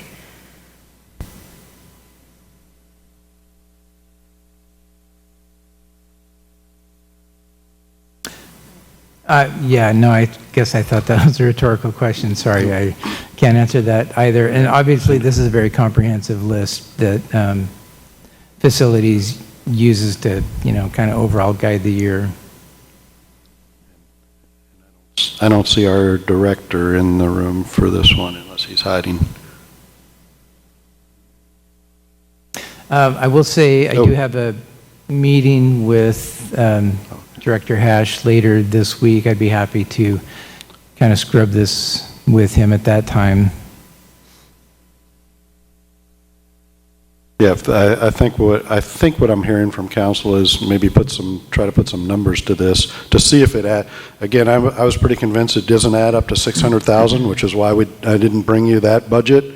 But does it add up to 300,000? Maybe, but it's kind of hard to see that, and it's a challenging one to get right.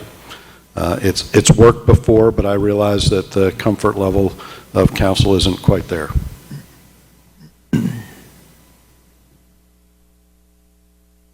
So we'll take a turn on that and provide some more data.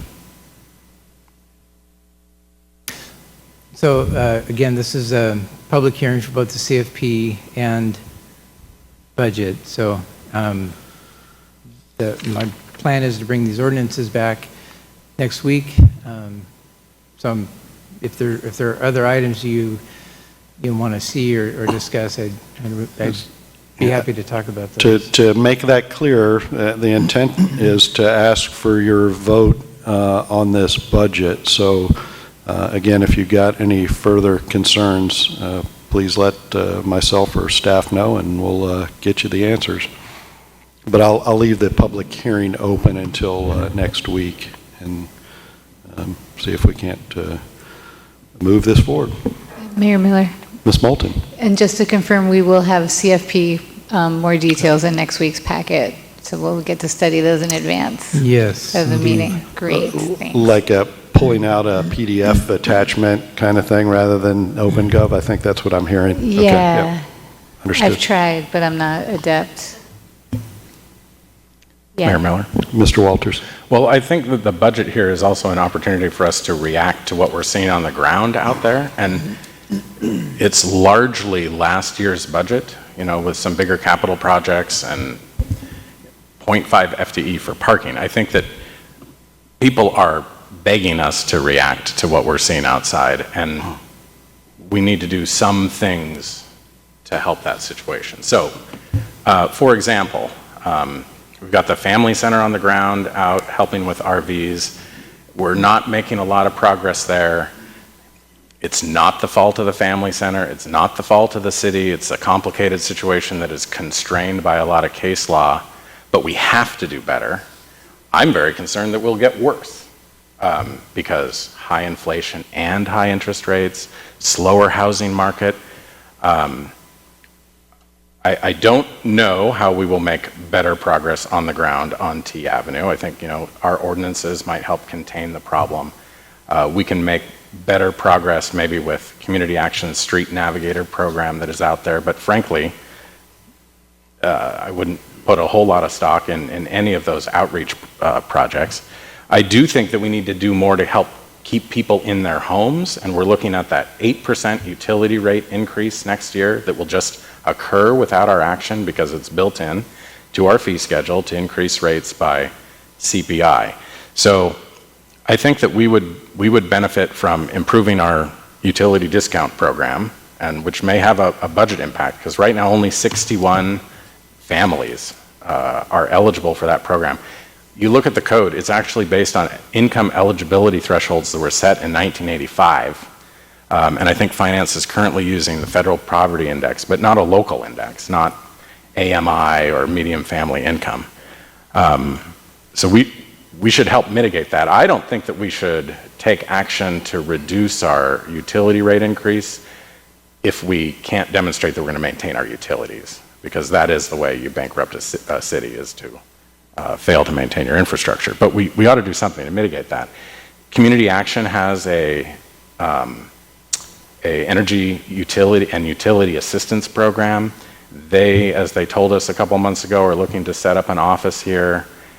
They've found housing, the Housing Authority will provide them office space, but they need funding to do that. And we currently provide $50,000 to the Family Center. I think it would be worthwhile if we could provide $50,000 plus up from what we have now to the Community Action Agency to help people stay in their homes and not result in more homelessness on the street.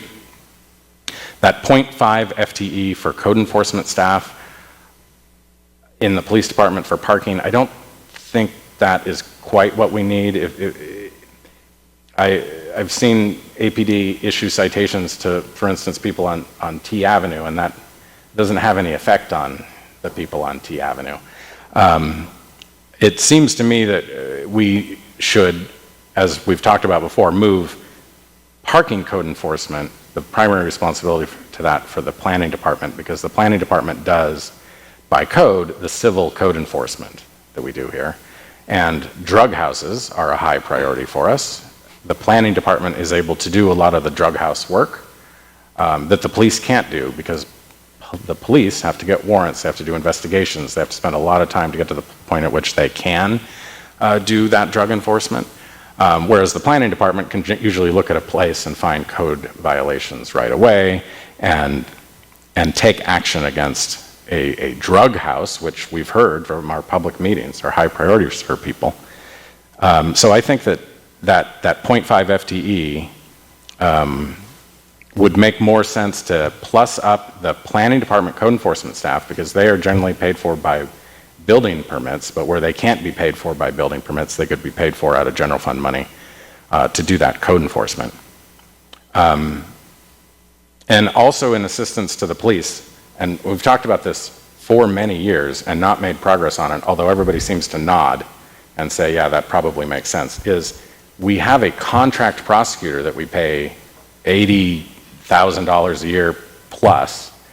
The police need expert legal assistance, and I don't know how they can get it from one city attorney. I think that we ought to transform that $80,000 contract prosecutor into an FTE that can be working for us 40 hours a week. I mean, we're holding court 4 days a month, and we're spending $100,000 a year more on contract assistance. Why not spend that money on an FTE who can be in the office full time, work for the city attorney, but do that prosecution work, and then advise the police department on what are the bookends, on what they can legally do for some of these situations where we're having trouble. And then finally, we just need more police and fire. And, you know, we've gotten a letter from our police and fire department saying that we need help, and I don't see how we fund it out of the budget. I do think we should be looking at the levy lid lift that they suggest. If we're not going to do that, then we should try to figure out how to do something in this budget.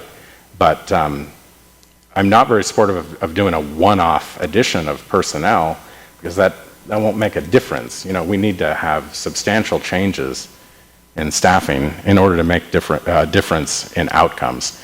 For police last year, I met with the police. They said, you know, we go from call to call to call to call, and we don't have time during the day to go to the bathroom, you know, let alone to do any kind of police work that doesn't involve just responding to calls. And when we had these public safety meetings with the community, a couple of them this summer, people said, you know, we've got this drug house. What is it you want us to do about this?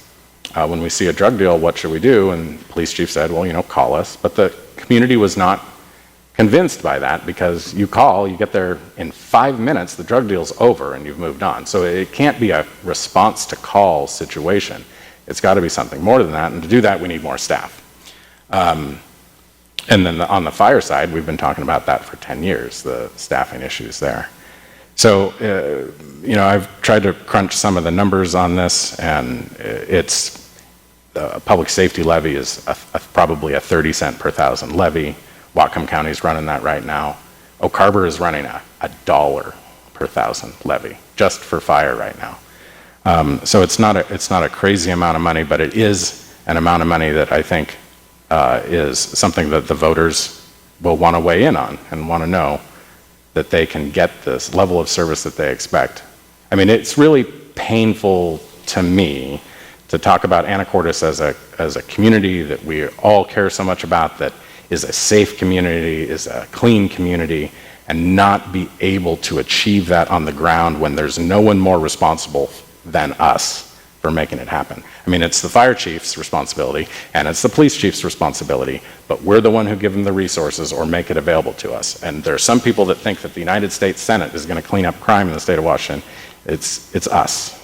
So I do think that we need some enhancements, some changes here to the budget, and maybe a little bit beyond the budget to figure out some of these problems. But there's no time like the 2023 budget to chart our course for 2023. So I think we need to have a more advanced, now that we've gotten through all the numbers, we need to have a more substantive discussion about exactly what it is we're going to do. So the budget that I had the staff present to council is a budget that has thought through those issues. I don't understand how you can make an argument that you don't support a half FTE for enforcement, yet clearly the issue is that what we've saw from the public is that, and then argue for additional police officers and firefighters. I, of course, want additional police officers and firefighters, but a responsible, fiscally responsible budget for 2023, considering the economic uncertainty in 2023 and the massive fiber project that is not without risk that we have to finish in 23, is the reason that this budget was presented in such a way. I am more than willing to look at, as we move into 2023, other options. But you know, everyone else on council we've met with on a regular basis, and we've talked about the issues with the drug house, is exactly what we're doing as far as a combination effort between our code enforcement and our police department. And that additional half FTE of code enforcement is fiscally responsible because we're next on the agenda is talking about a property tax increase, and that's covered with such a property tax increase, where the half code enforcement and half stormwater enforcement is restricted general funds from the permit receipts plus stormwater funds. So all also affordable inside a budget with unpredictable. So that's why that budget was presented with those FTEs. And the issue, you said the United States Senate, but as you saw with the letter that the 4 mayors in Skagit County sent out, we believe that a lot of the issue is with the state Senate and the state legislature in Olympia. It is a drug enforcement issue for a lot of these folks left.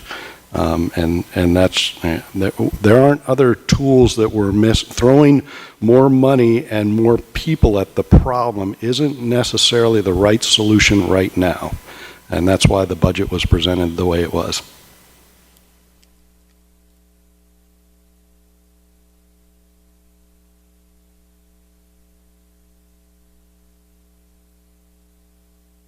All right, so we will, again, plan on bringing the budget back. I look forward to discussing this further. And Ms. Cleland. Yeah. So I appreciate Mr. Walters' points that he's brought up now that the budget has been presented. And I also appreciate your response to it, but I'm of the feeling that there should be a little bit more discussion this evening regarding these points, because I think the intent is that you come back next week and we kind of wrap this up or get close to some direction. So for staff and for the rest of council and for Mayor Miller, I would like to at least kind of discuss this further. I scribbled some notes as Mr. Walters was speaking. You know, utility discount program, that is something that we've talked about in hacks. That is something that's incredibly important, an easy fix for keeping folks in homes. So that is something for further discussion, whether it's as simple as coordinating if you get a senior tax exemption from the county, automatically enrolling citizens into our utility program, seeing if there's ways that we can increase the credit or the discount, and a number of other things like that. I think that that's something that we can further discuss. If there's a way to tag it into our ordinance for this year and say that's going to be a focus for the future, fine. Community action has been really receptive to our HACS meetings over the last year and a half, 2 years now almost. You know, we give, I think, about $10,000 currently. They've been in discussions with Anacortes Housing Authority for space.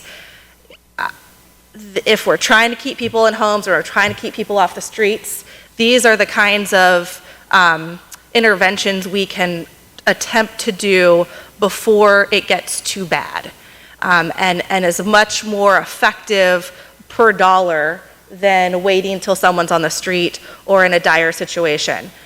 So I think that's something that I would like further discussed, and is a fairly reasonable amount of money because, you know, that's transferring funds similar to how we do with the Family Center.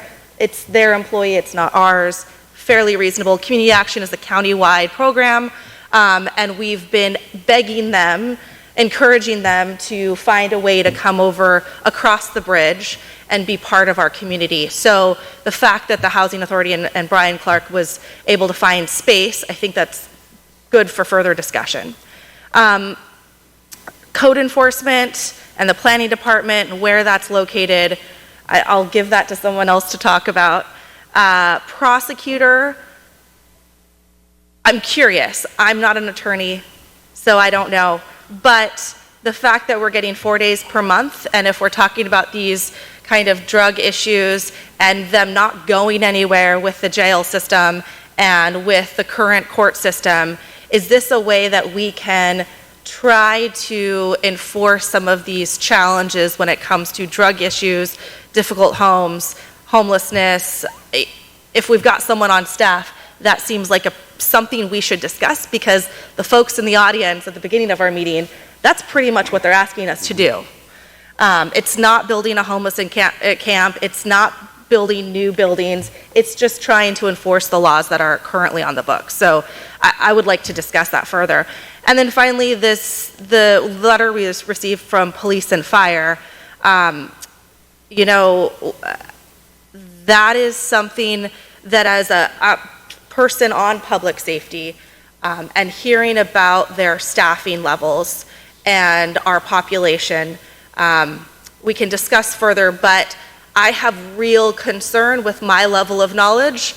They are incredibly talented. They work so hard. I mean, you talk to the fire department, and it's a desirable place to work because they get to do so many different things, right? They've got Mount Erie where they get to, what is it called? Save people that are stuck up there. They've got the water, they've got forest lands, they've got, I mean, there's a lot of interesting work to be done, but they also have no dedicated engine companies at the main location. And we've got our geographical area is huge. So I think that deserves a deep dive. As we increase population, as we increase housing density, and then as we have an older population, aging population, a number of, you know, our medic transports is from retirement facilities to the hospital and back, right? So we've got to be aware that our response times needs to be adequate. And then finally, police, I mean, again, what we're seeing here today, if we really want to increase and strengthen our response, we have to give our department the tools and the time and be able to recruit for good officers. It's as simple as, you know, we've heard it's not as simple, but one component is just the scheduling challenges of the number of police we have on staff and how it makes it very difficult. And adding some positions might allow for a more desirable scheduling, which could help us recruit. So I've spoken a long time now. If anyone else wants to say anything, thank you. Well, yeah, I'm looking forward to doing that work. Again, maybe not inside the 2023 budget. I think we're going to discuss it at the Public Safety Committee meeting, and the first time I've met with the union representatives just today, in fact, on that subject. But to the prosecutor, we've been using that service. In fact, the ordinances that the council presented were reviewed by our prosecutor as well. So they're part of that game, or part of this solution. But we're not seeing new people showing up on T Avenue. You know, it's like I've said many times publicly, I'm working the law enforcement piece of it now. Again, all these are great ideas that I think we need to flesh out in depth, because, as you know, I can't pretend like I haven't been on City Council since 2013 looking at staffing issues of both police and fire. Right now, we're down 4 positions in the police department. We were lucky to have, I think, 2 interviews. So, you know, we could add 100 more and still have challenges hiring them. Fire department, maybe not so much, but yeah, looking forward to having that discussion. Ms. Moulton, looks like you were ready to jump in there. Ms. Moulton. I am, thank you. I agree that these are ideas that need exploring, and I know we're trying to pass the budget, and we do have to December 31st to do it.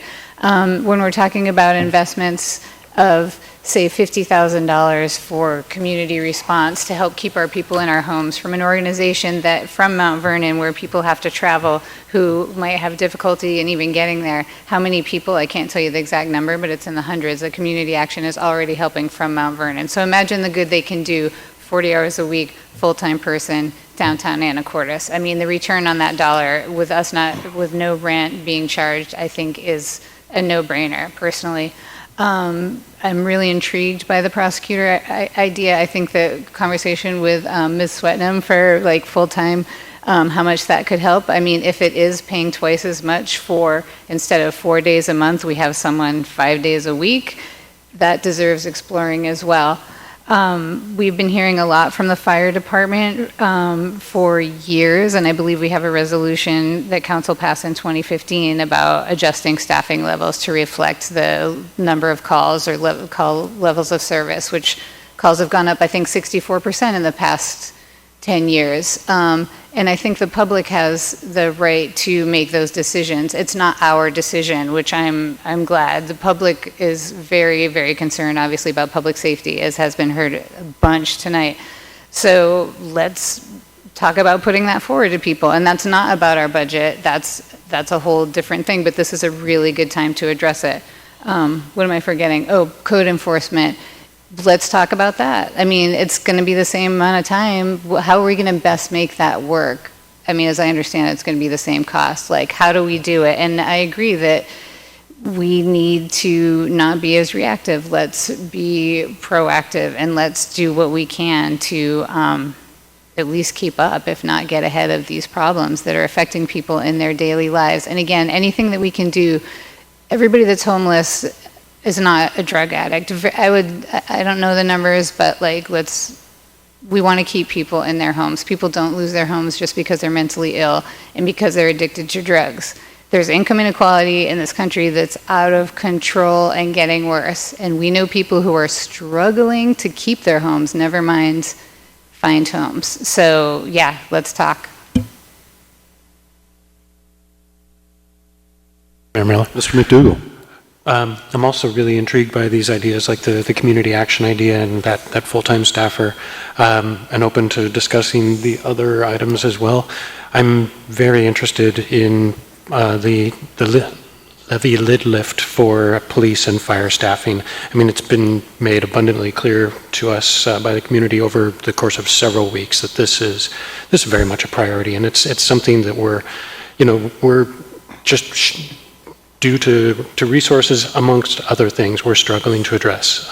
And we're going to continue to, especially with the growing city and changing of demographics. So very interested. Do we have actually a date when, if we were to want to put something to the voters, I forget, what is our date for council passing a resolution for that? Is that mid-December? It depends on whether it's a February, August, or November election, I think. So I was thinking February. Okay. I think we had a speaker that said, do it now. No, I get it. I'm not in the do it now camp, but obviously you all have the authority to do that, and happy to have this discussion further. Again, the do it now, hey, we've been talking about a budget, and then all of a sudden I get a letter just last week, maybe you ought to communicate a little more with the executive branch that is trying to execute this problem with the public coming to me on a regular basis. I've been executing the problem, and some of the, 5 more police officers tomorrow and 5 more firefighters aren't going to solve the problem that I'm working with.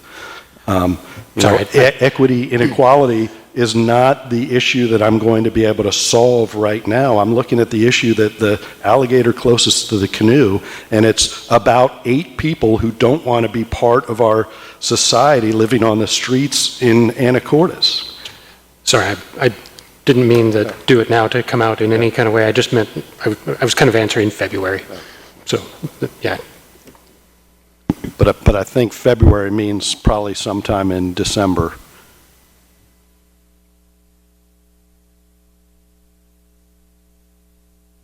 Miller? Mr. Walters. I do think also in some of these discussions we risk conflating the homeless problem with the general crime problem, because we've got, property crime, and we might be able to attribute some of that to the homeless, but I wouldn't do that without evidence. But I assume arguendo that is the case. We've also had a carjacking. We don't have carjackings in Anacortes. We have drug offenses for sure, and we got drug offenses from people who were living in homes. And the complaints we heard were about drug houses, not homeless drug people exclusively, but people who have houses. So let's keep those issues as separate issues that may have some relationship, but they are separate. I think that our need for more and different law enforcement approaches is driven by both of those cases. Yes, the state legislature has thrown us some curveballs, but we don't control the state legislature, and we need legal advice on how to work around what those constraints are. I mean, I envision a prosecutor being able to work with the police department on a regular basis, not just on call. I don't think it's fair to characterize the work of our current contract prosecutor as only being the 4 days a month that court is in session, because yes, they do provide additional services. But also remember, drug possession cases have shifted from a felony to a misdemeanor, which means they shift from superior court to municipal court, which means once we start enforcing those again, we should see a shift and an increase in cases in our municipal court. We might need other resources as well. We might need more court personnel or time. Or we might have a bigger bill from the county that supplies the judge. I mean, there might be various other impacts from that shift. But we have had a delay in enforcement of the new misdemeanor drug possession statute, which puts us as something of a disadvantage generally, but also in being able to budget for this, because we don't know exactly what the impacts are, but we do know it will be more work for city staff versus superior court, prosecution, and public defense staff. I do think that the homelessness problem is not a social services assistance problem exclusively. It also requires a stick. And people would just like to arrest people, and we can't do that. There are constraints on what we can do, but we can't just keep doing what we have been doing, because it's not having a large enough effect. And to some extent, as a regional problem, as a West Coast of the United States problem, and in some cases more of a national problem, we may not be able to solve it all, but it is up to us to try.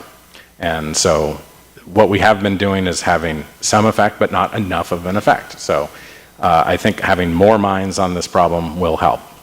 Community action will help. More dedicated legal support to APD, I think, will help. And so, I mean, there may be other suggestions as well, but the budget should reflect our priorities, and right now, the preliminary budget really doesn't do that in a substantial way. So we need to make some changes. Yeah, I think, and again, I'm not trying to involve myself in the debate, but I'm trying to tell you what your executive branch has been doing. I have been getting the help from our prosecutor on these issues. I have been making progress on the drug houses. I'd love to have you come by and show you the list of houses and what we've done to the various non-conforming houses, and why the budget reflects having an additional code enforcement, half-time code enforcement, and half-time parking enforcement. So again, I'm happy to explain to you what we've been doing, so you can provide that policy guidance and what is working and what is not working. Mayor Miller. Ms. Hubick, thank you. Hi, thank you. Is there any chance that staff could prepare for us in the upcoming week, maybe a look at the utility discount program? I think it's absolutely fantastic that we have people participating in it. Could we get a look at if we went from 60 people to 150? What kind of budget impact would that be? Because right now it says that people can only qualify for a 20% discount. It's not super great, and I can't imagine that it would be a whole lot, but is there any way to get numbers that say, if we double this by this time next year, this is how much revenue we're going to lose, maybe get a look at what those numbers might be if we increased it to a 50% discount for people that may be severely low income. Because point taken that was mentioned earlier, the gross monthly income and yearly income isn't based on, citywide AMI. So I think that there's a lot more work to be done with this program that isn't related to the budget. But if we had maybe some numbers to give us a look ahead for this next year, that could help us make some decisions going forward. Sure, absolutely. We've actually been working on the utility billing discount program internally in finance.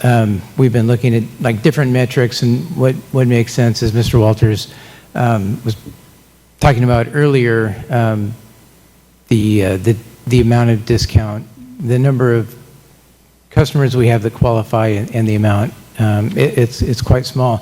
So, but in addition to that, what you're describing is if we offered more than just 20% discount, like we can definitely take a look at some of those like averages of what we're seeing now and how those different levels would potentially affect the utility. Okay, and if I could also just make a quick recommendation on the landing page for utility services, the main thing that someone would see is how to go somewhere else to get help. And it would be really nice if maybe instead of going to the Salvation Army first, there was a section that was much more obvious that says, contact us first. I mean, it's on the left-hand side under utility discount, but in big bold letters is go somewhere else. So just something from somebody who's never looked at it before. I would be confused if I was looking for help. Sure. All right, and I'm not trying to push voting for a budget on next week. I'm just saying that's what we're going to present. We're going to continue to present the budget resolution. We got time to work some of these issues out, but I would highly encourage your communications. All right, are we ready to? Is that it? Did you get enough discussion, Council? Mr. Carter, I didn't hear from you. That was enough for me. Okay. All right. So I think we've got some good discussion points to continue working on. We'll move on to item 7A, other business. It's a contract modification, Anchor QEA, Master Services Agreement. And Mr. Hash, you have this one, and I think with some support from Ms. Swetnam, or the other way around, I can't remember.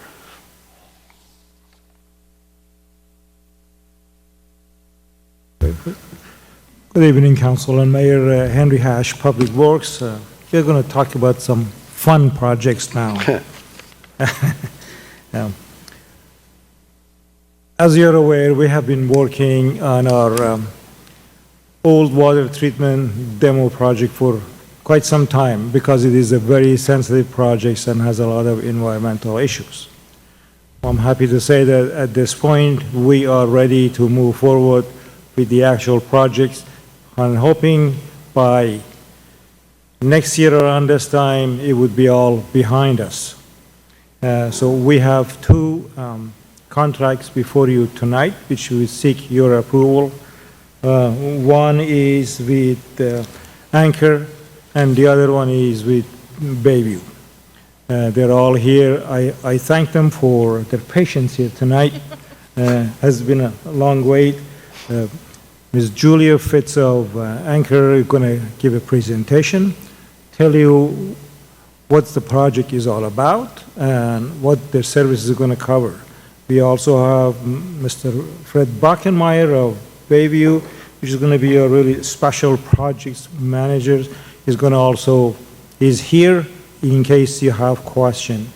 And myself and Mr. Brian McDaniel are also here to answer any questions you have. But before I give it to Mr. Julia Fitz, I think our city attorney, here you are, is going to give you some history. Not all of you have been here for a long time, and she has a great history on that. With that.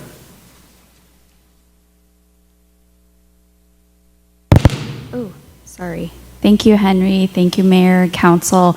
So I'm here on behalf of Team Legal just to provide a little bit of a reminder of where this project has gone before Ms. Fitz comes up and talks about the specifics of the project. So I'm pulling up slides. There's really only one. Because we are working with the team through a formal process with the Department of Ecology under the Model Toxic Cleanup Act. One thing I want to mention at the beginning is the city is represented in this project by Ken Letterman, who's at McCullough, Leary, and Hill. And so he's been working with the city since this project started back in 2016 to represent us in the various phases of the MOTCA process, as well as working on our contracts with various consultants that supported the project. So I just wanted to, this is Department of Ecology has put this together much better than I could, but this is the formal cleanup process that the city has been working through since 2016. So we started with an initial investigation. One of the big steps here was a remedial investigation where consultants went out and evaluated the site, assessed the condition, the items that needed to be cleaned up. There was also a feasibility study phase that looked intensively at various options for addressing the site. There was the development of the cleanup action plan, and then working on engineering design and cleaning up the site. And that's really the phase that the city's at right now. The Department of Ecology has approved the city's cleanup action plan, which includes two components. There's the cleanup itself of contaminated soils, and then the site mitigation or the source control or removing the old water treatment plant. So that's the phase that we're looking at. And I think that Julia is going to kind of explain what Anchor's scope of work is going to look like to take us through that next phase. I'm happy to answer any questions from the legal side of things, but I think that Julia and Rebecca Gardner from Anchor QEA are really the project management team who will have some great information for you. So thank you.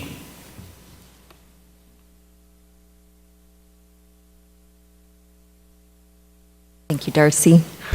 Good evening, Mayor Miller and Council. My name is Julia Fitz. I'm with Anchor QEA, and I'm the project manager for this project. And I'm joined here by my colleague, Rebecca Gardner, who's our principal engineer. So as Darcy and Mr. Hash just mentioned, we are at the final step of this project. We have been working on this project for many years and are excited that this is the final scope of work that we have to bring the completion of the cleanup and the source control, which is just a fancy way of saying the demolition of this project, to a close. So this scope of work will be used to get us there. It extends through the June of 2024. It includes finalization of the demolition design, including supporting the city and getting the project to go out to bid to procure a demolition contractor. It includes construction management and air monitoring oversight during cleanup and demolition activities. It includes cleanup support. You know, as Darcy mentioned, this graphic here documents the different steps of the cleanup process, and along with that, in accordance with the legal agreement that the city entered into with the Department of Ecology to do this work, there's documentation that's required throughout and at the finality of this process. And it also includes permitting and ancillary support at the city's request. So as Darcy mentioned, back in 2015, during the initial decommissioning activities of the old water treatment plant, during some investigations, PCBs, a type of contaminant, were found in soil, and as a result, the city entered into a cleanup agreement with the Washington Department of Ecology to do this work. Now, this process is required under an agreement, and it needs to follow a certain series of steps. Performing the cleanup and the demolition of this facility will allow the city to achieve that permanent source control. So when you look at this graphic and you see clean up the site, and then there's a next step, which is monitoring and site use controls, the city won't have to perform that monitoring or site use controls, because the work that we're planning to do is a final cleanup. We're removing all of the contaminated materials and all of the sources. The sources are the building materials in the water treatment plant themselves. So our scope of work includes overseeing a demolition contractor to make sure that that work is performed appropriately. This is a unique and important project for the city because it requires careful management and environmental controls so that the demolition and cleanup doesn't adversely impact the current drinking water facility, which is located right next to the current plant, right next to the former plant. And so, our goal is to make sure that this work is performed correctly and is a careful process that has appropriate oversight to make that happen. Are there any questions? Council, any questions? Okay, Mr. Hash, is the plan we're going to have to adopt these contracts separately, but are we going to talk about the next one as well? And then there'll be another opportunity because nothing I would like more is another opportunity to give Mr. Buckemeyer a hard time from the dais, as I've done a few times here. Thank you, Mayor. I was going to read what Mr. Buckenmeyer is going to provide for us, but since you're eager to give him a hard time, I'm going to just ask him to come here so I can also join you. Okay. Okay, so this is going to be item A and B, and then we'll, of course, council, however you want to act on these. Contract award, former water treatment plant demolition project, communications liaison. Welcome, Mr. Buckemeyer. Thank you, Mayor, Council, and what's left of the public. Yeah, that's going to be I'm really excited about helping out with the final phase of this. I was there when we first discovered the contaminants, and I've been there through every step of the process up until today. So my role is going to be assisting city staff in a whole number of things. RFIs, the contract submittal, selection of the contractor, invoices, change orders, the whole gambit of stuff that you normally see in a project manager. So you'll have plenty of other times to get back at me over the next year. So questions? Council, questions? Mayor Miller? Mr. Walters. We talked about this one in the Public Works Committee because the title of this particular contract threw us for a loop. It indicates that Mr. Buckenmeyer will be serving as a communications liaison. And I think in Ms. Moulton's and my opinion, we don't need a communications liaison. The description of the duties in the scope of work here are really more of a project manager. And Mr. Hash indicated that we could revise that to reflect that role. We do think it's important to reflect who's doing what, and the titles help convey that much more than a scope of work than nobody other than the contractor and finance staff will read after this. We also understand that Mr. Buckenmeyer will be working on behalf of the city rather than on behalf of the consultant. That's a useful distinction and a useful role. At one point in the past in development of this scope of work and the scope of work for Anchor, the roles were different, but this makes a lot more sense. It also makes sense for him to play that role as a contract project manager so that we're not burdening water treatment plant staff whose primary responsibility is to keep the water treatment plant operating. We need to do both of those things well, and so we need additional resources and staff time to make that happen. So with that change, which doesn't affect the scope here, but just the title of the contract and characterization of the contract, I think that it makes sense to move this forward.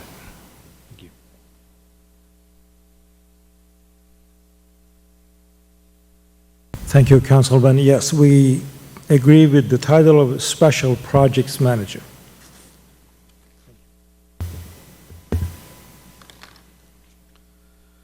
Okay, so if there aren't any more questions, Council, if you want to take the first contract modification, 7A, any other questions on the master services agreement?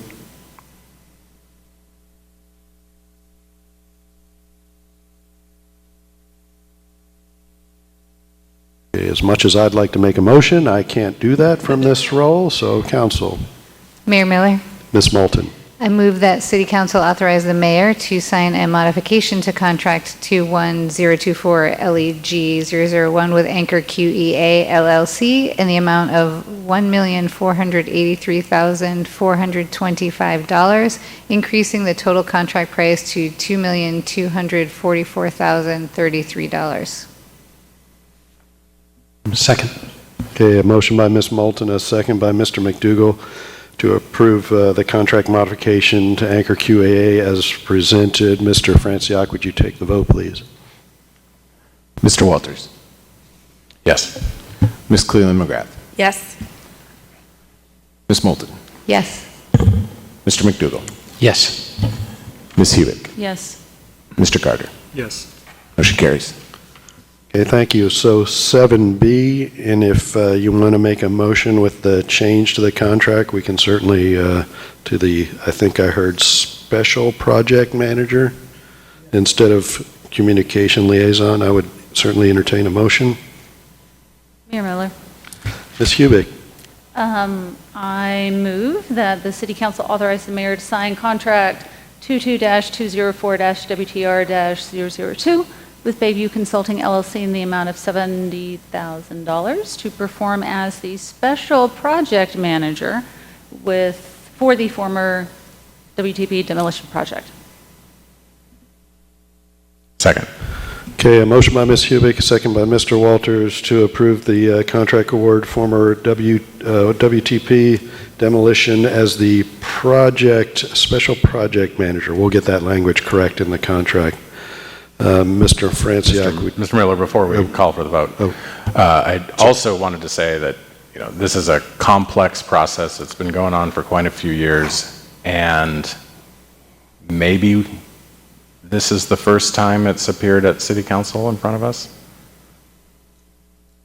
I mean, maybe not. Maybe there's one or two other times that it has appeared before us.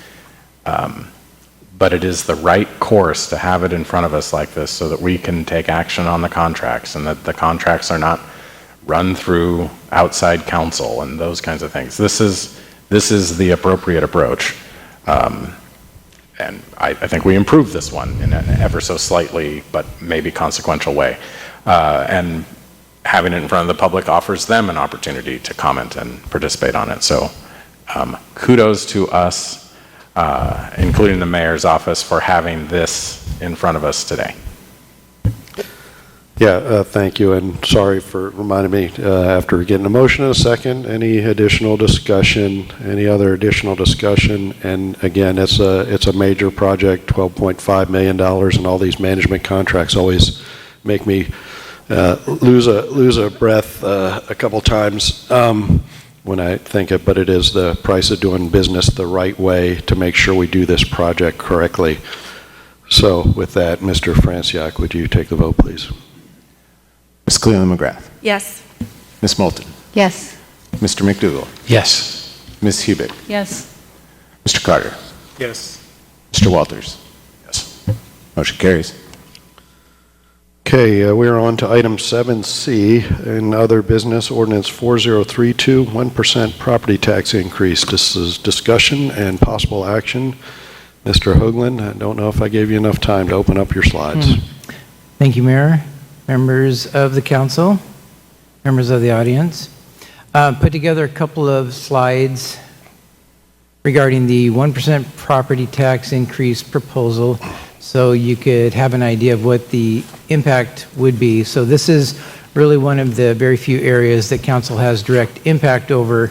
the city's revenue streams. The 1% increase over the existing levy is what's allowed by state law for council to authorize. That increase for us means a 1% over the existing $5.5 million property tax levy, which works out to about $55,000. So this is a pretty simple little worksheet that shows what our millage is and then what the total tax bill looks like for somebody in the city of Anacortes.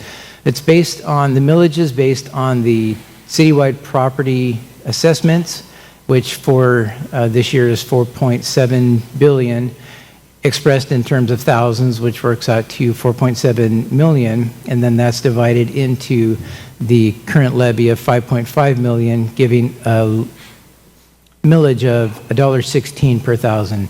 So this little simple example here illustrates what the 1% impact would be to a house assessed at $650,000. You simply express that value in terms of number of thousands, which would be, in our case here, 650, multiplied by the millage, gets you a total city levy or city tax levy on that property of $754. So 1% increase would be $7.54.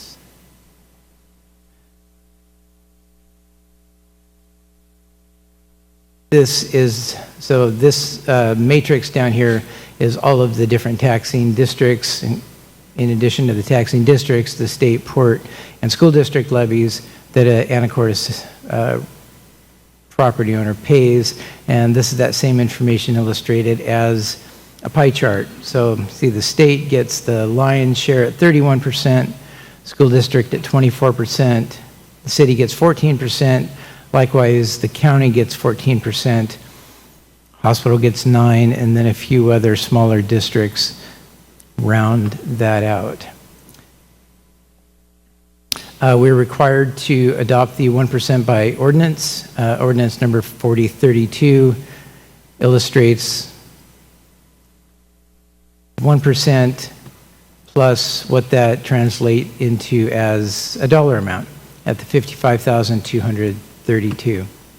So I did want to point out that I meant to put the adopted date as today's date, November 7th. If council would like to consider taking action tonight, I'd be happy to make that change and mark it as adopted November 7th. We do have time. However, the property tax levy is due to the county by November 30th. I think it was Ms. Moulton pointed out earlier, we have till December 31st to actually adopt the budget, but the property tax levy is required to be in to the county by November 30th. And I'd be happy to answer any questions that council might have. And before the council asks you questions, this is open for public comment, but it seems we've scared everyone off, including our online participant. So, council. Mayor Miller? Mr. Walters. I think we also had another opportunity for people to comment, a public hearing prior to this meeting about this, so I'm comfortable taking action tonight. I always am comfortable with the 1% property tax increase because it is much less than a 1% increase in your taxes, and it's falling behind inflation in real dollars. So our ability to purchase goods and services that allow us to provide our citizens goods and services is reduced every year in inflation-adjusted dollars, even though we are taking the 1% property tax increase. So I think that's important to point out, and also on your slide that shows your property tax assessments, when your property taxes, I guess you had another one with the pie chart. Those amounts are shown as percentages, and I think a lot of people get the impression that their property taxes go up every year because we are getting more money, that we're making the pie larger. But in fact, all of those amounts are budget-based amounts, and they don't get larger except for the 1% and except for new construction. And because of inflation, we fall behind all the time. And so I think that's a pretty important point, because when they see their when people see their property taxes go up, they assume that just I'm paying more, so the city, the county, the state must be getting more. And it's somewhat difficult to understand, but the fact of the matter is they're not. And that's a pretty important point.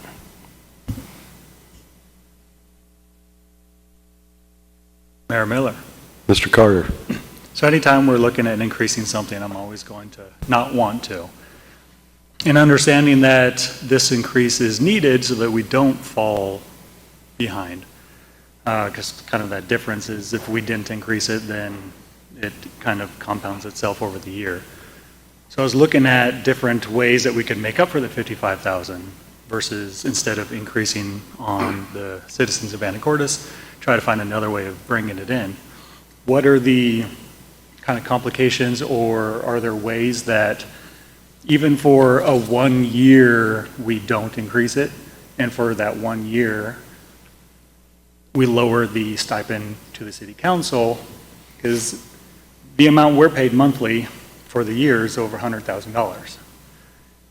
Just cutting it in half would make up for the difference of, instead of passing it on to the city, we could absorb it for the 1 year.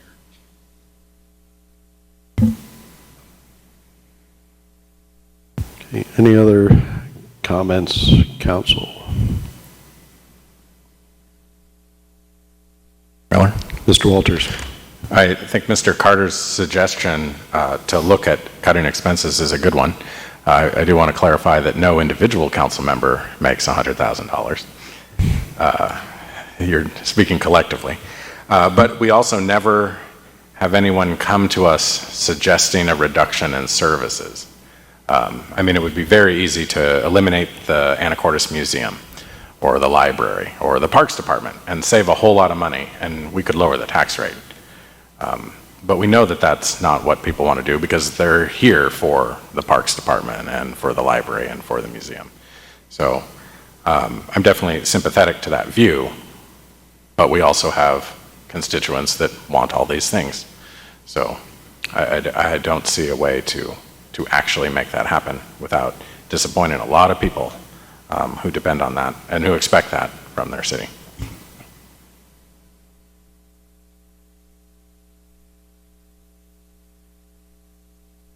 Any other discussion or a motion, perhaps? Mayor Miller. Ms. Moulton.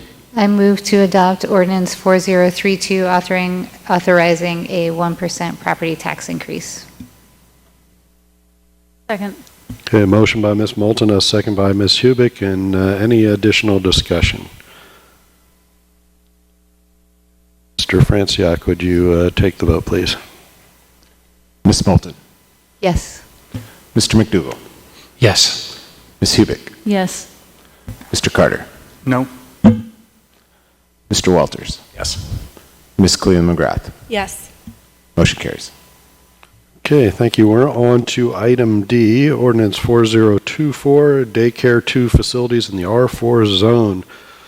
We finally got to you, Ms. Pollard. Way to hang in there. So you're on. Oops, except the microphone might not be close enough or on. There we go. Sorry. There we go. So this is the second reading for ordinance 4024, daycare 2 facilities in the R4 zone. During our October 24th city council meeting, we presented the first reading where we discussed background information, current conditional use process and procedures for daycare 2 facilities in the R4 zone. We looked at locations and variety of current licensed daycare providers within city limits, as well as noting the newly permitted daycare facilities in the R4 zone. We reviewed state regulations and, of course, acknowledged the need for daycare 2 facility capacity in town. During that October 24th meeting, council passed a motion which required some minor language changes. And I am happy to answer any questions on previous discussed and presented information, as well as noting the language changes from the first reading. Other than that, I give it back to council. All right, those look like the changes that council asked for, and questions from council?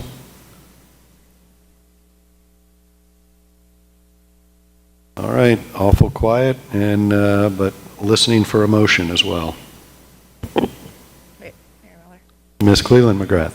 Yeah, I think that this is a pretty straightforward change to help in any little way to get more not only child care but also adult daycare, which hopefully we will see happen in the near future because that is a real need in our community.